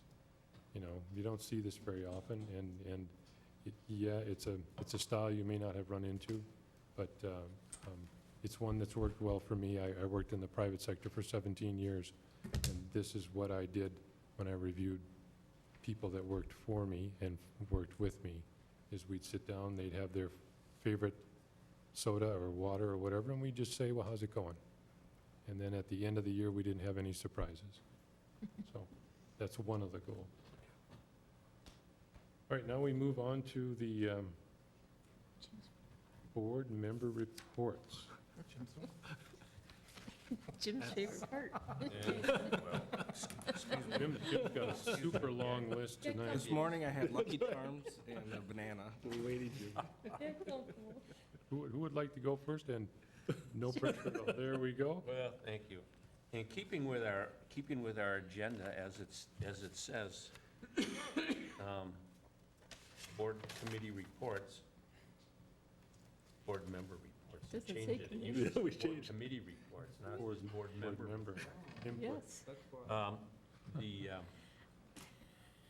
The Superintendent Evaluation Committee had been meeting, and we had a closed session for the superintendent evaluation earlier tonight. And after some discussion about a variety of things, it was decided that we wanted to meet again, just to finalize some aspects. We opened up some new, saw some policies and some statutes and everything else that we want to just get cleaned up for the contract. So at this point, I'd like to recommend or move that we have another closed session of the board on June 16th. That's next Monday. After our study session. Following the study session, immediately following the study session, we have a closed session for superintendent review. Realizing that we have to come to an understanding that action will have to be taken probably on 23rd, as policy indicates that we need to do by the end of June. Okay, so I heard a motion and I heard Maureen second. Okay. All right, so all those in favor signify by saying aye. Aye. Aye. All right, any opposed? So it's next Monday after our study session. We'll get together over in 601 and we'll hopefully we'll finish up the conversation. And then there's just all kinds of things to report that I did. Kennedy had its annual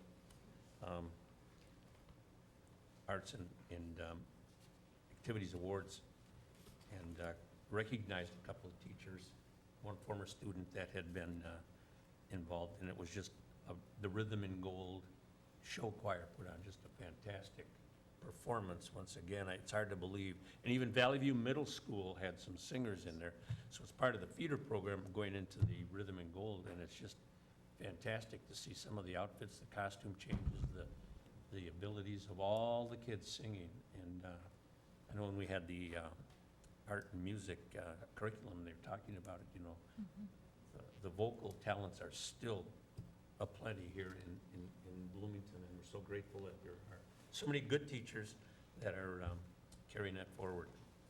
And I visited a few schools too, so, but that's all. All right, and anyone else like to share? Last week, as a representative of the Youth Advisory Committee, we met over at City Hall in front, prior to the City Council meeting. It was a similar presentation to what we did at our previous board meeting with the food drive and the district-wide food drive. So we had representatives from Ridgeview and Jefferson, and the mayor handed certificates and the trophy. We once again got the world record. Fortunately, no one else is competing with us, but the world record does stay in Bloomington over at Jefferson for another year. So that was good. That's good. Anyone else? Okay. I will, if Yeah, go ahead. nobody else wants to go. Sorry, Jim, I have a long list. It's a busy week. I was, busy couple of weeks. I was, visited the PTSA Council, had their breakfast and a year, and Rick was there too, so he can say that too, because I saw Rick We were there. all there. I'm just kidding, you guys. And then I also went to the teacher picnic that they had the same evening as Celebration of Service, stopped there on the way. I was most of one day here for the para negotiations. And then I went to Valley View Elementary's field day. And I saw about 2 seconds of Oak Grove's Eagle Fest because I got tied up in the para negotiations and didn't make it to what I thought I was going to that day. So I saw the end, got there too late. But anyway, I also attended the Kennedy Fine Arts and Activities. I would agree with Jim that it was a great show. And I thought it was really interesting when we visited Valley View in the AVID program, how many of those students had in their goals that they wanted to be in RIG. So they were already highly, looking for that in high school and looking forward to high school. So I thought that was a really interesting connection when they had Valley View students there also. So, and I've heard something about that maybe going into the other middle schools or something, I don't know. So, anyway, also I attended the Office of Education Equity's picnic, where it was food for the soul, and they were to share and celebrate their different cultural heritages through food. I didn't realize that they were bringing food that they cooked at home, so it was all really delicious, but I went home thinking about, well, then what should I bring next year? Because I get to, share whatever food too then. So, but anyway, I also went to Department of Ed's, I think the last meeting for the work group for the electronic IEP. I think that work group is wrapped up, and I don't know how much longer they'll be before they actually go out for their bids to do it, but at least the work group of what they want in it. It's mostly educators, what they wanted in this electronic IEP, so I think that work's done. And then I also attended a retirement celebration at Poplar Bridge that was honoring for teachers that were retiring.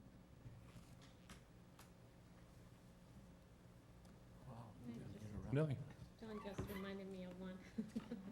I also attended the Office of Education Equity picnic with families. It's really nice to be able to be there with different families and students who are part of the leadership groups in our schools. And I won't give any details of what I ate, so that's why. Okay, anyone else? All right.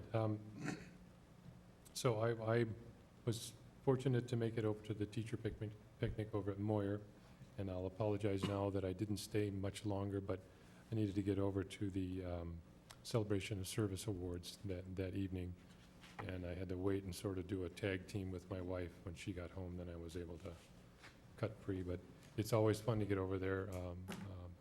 Fun time, great weather, good food. Got to munch a little bit. We were all here at the PTSA breakfast. That was a lot of fun. Had an opportunity to meet for contract negotiations with the custodian and transportation group, and that seems to be moving forward. Also had a wonderful night at the Celebration of Service right over here in Oak Grove Middle, and listened to many of the people's stories. Some of the folks were 38, 37 years. I think there was a 42-year a veteran.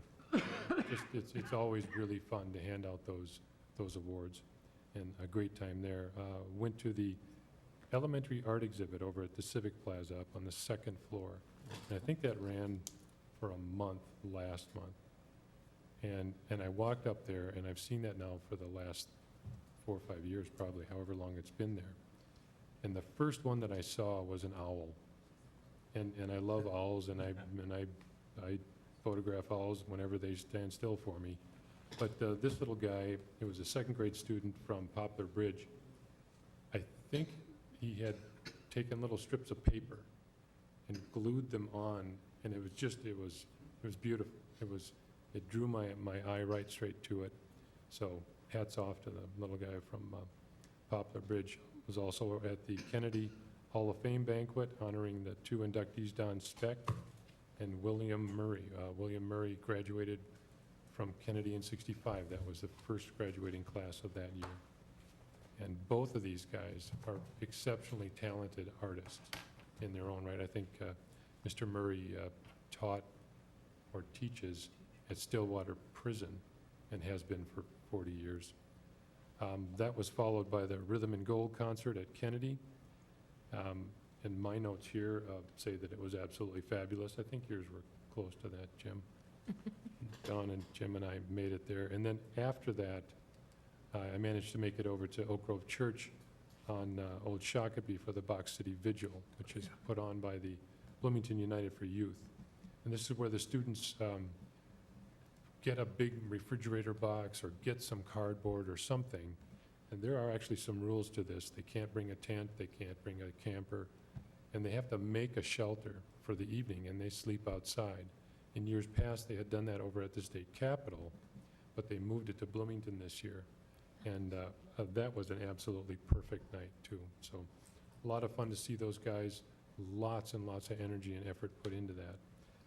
The short line, the rail, wasn't running, and they checked with whoever they needed to check with. So they had a nice, quiet evening, and I think they had to be out of there by 7 in the morning. Attended the city council where Rick Oliva presented for the kids from Jefferson, and then one young lady from Ridgeview. superintendent was there. We were there just to sort of show some support for the district.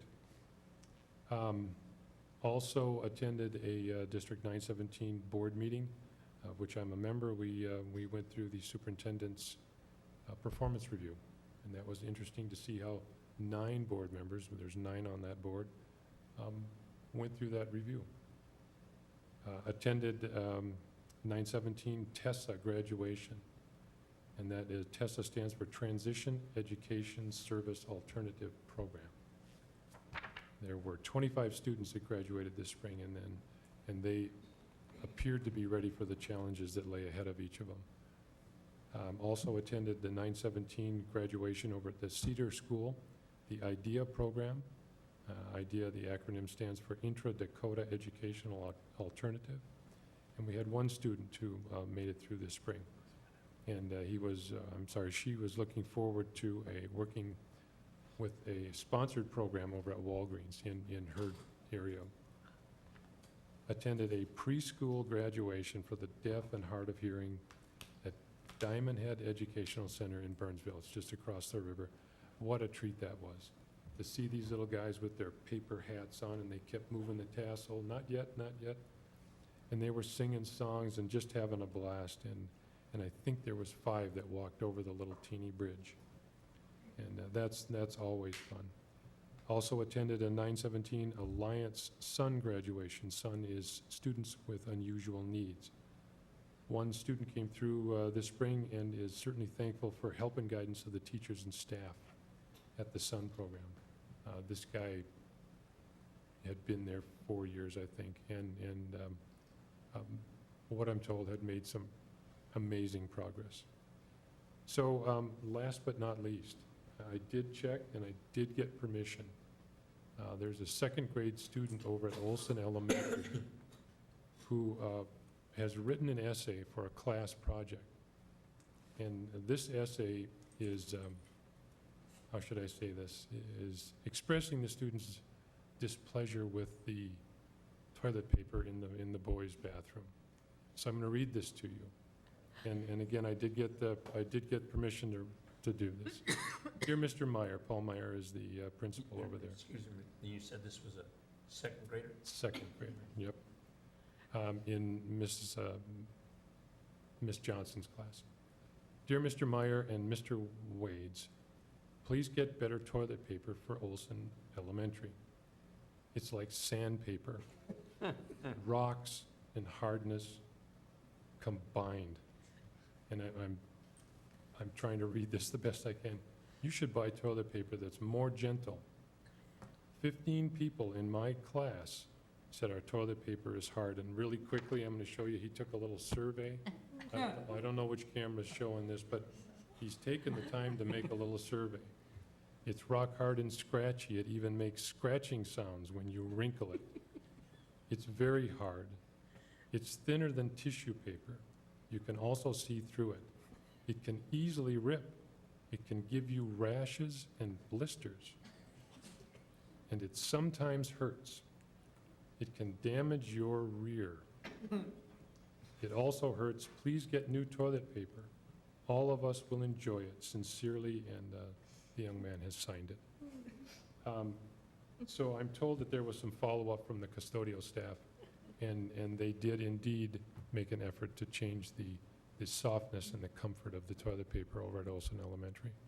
So the adults can't use those restrooms, but you'll have to take my word for it that this little guy. So this, I think, really exemplifies the type of work that we're seeing. This is a 2nd grader who wrote this, and I can read it. So, you know, hats off, kudos. I told him that I would read this. I told Paul to wait to the very end. So I'm sure if he didn't see this tonight, he's going to fast forward. And I hope the folks look in, because this little guy, I think, exemplifies what we're trying to teach, what I hope we're trying to teach in Bloomington schools, is express yourself, be bold, get out there, take a survey if you need to. So that concludes my report for this evening. Mr. Chair, that can be handled administratively, so the board doesn't really have to get involved. We don't in need to respond, do No, we don't have to. I was thinking he's after Dr. Hysted's job since he did a survey. You know, it could be another 20 years, but Yeah. down the road. Hats off to our Olson Elementary second grade student, Miss Johnson's class. Superintendent. Okay, I've received my share of persuasive letters from Olson. Okay. This week is graduation ceremonies for our district. Jefferson High School's is tomorrow night. Kennedy High School's is on Wednesday. Ceremonies are going to be at Mariucci Arena on the U of M campus, and they start at 7 p.m. Metro South, our adult basic education program's graduation is on June 12th, that's Thursday. It starts at 7:30 p.m. at the Olson Middle School auditorium. Since this is the last, since June 11th will be the last day for students, and this is our last board meeting, I'm going to take the risk and liberty of speaking on behalf of the board and administration to thank the teachers and the staff for the excellent result-producing work this year. I want to recognize and acknowledge the parents for believing in us and entrusting us with the education of their children. And I'll thank the community for their ongoing great support, as evidenced by the passage of our referendum last fall. So just take this opportunity to recognize them. The last thing is about construction for the summer. Indian Mounds and Valley View are going to go through a major overhaul of their buildings. Therefore, on June 13th, the building will be closed to the public. It's not going to be accessible until August 21st. So that's Valley View Elementary and Indian Mounds Elementary. So 9 of our elementary schools will also go through a change of their front entrances as a result of the passage of referendum for safety purposes. And the only school that's not going to be changed as far as front entrance will be Westwood. That'll be done next summer. So, and the last thing is kindergarten classrooms. Kindergarten classroom will be added to Normandale Hills Elementary and Indian Mounds Elementary this summer. So that's going to be quite a bit of construction work in our community. There'll be work also going on at our secondary schools, mostly exterior work. So there'll be lots of activity. That concludes my report. All right, yeah, Director Sorm. Yeah, and as far as new business goes, did anybody read the article in the paper about stay-at-home dads trending, increasing? And as we're doing a little bit of analysis on it, 2/7, we got 20% of our board is stay-at-home dads. So congratulations, you're trendsetters. Bet you never heard that before. Oh, we know how to read second grade writing. Yes. All right, any other business before we look for that motion to adjourn? So moved. Second. All right, meeting is adjourned. All right. No.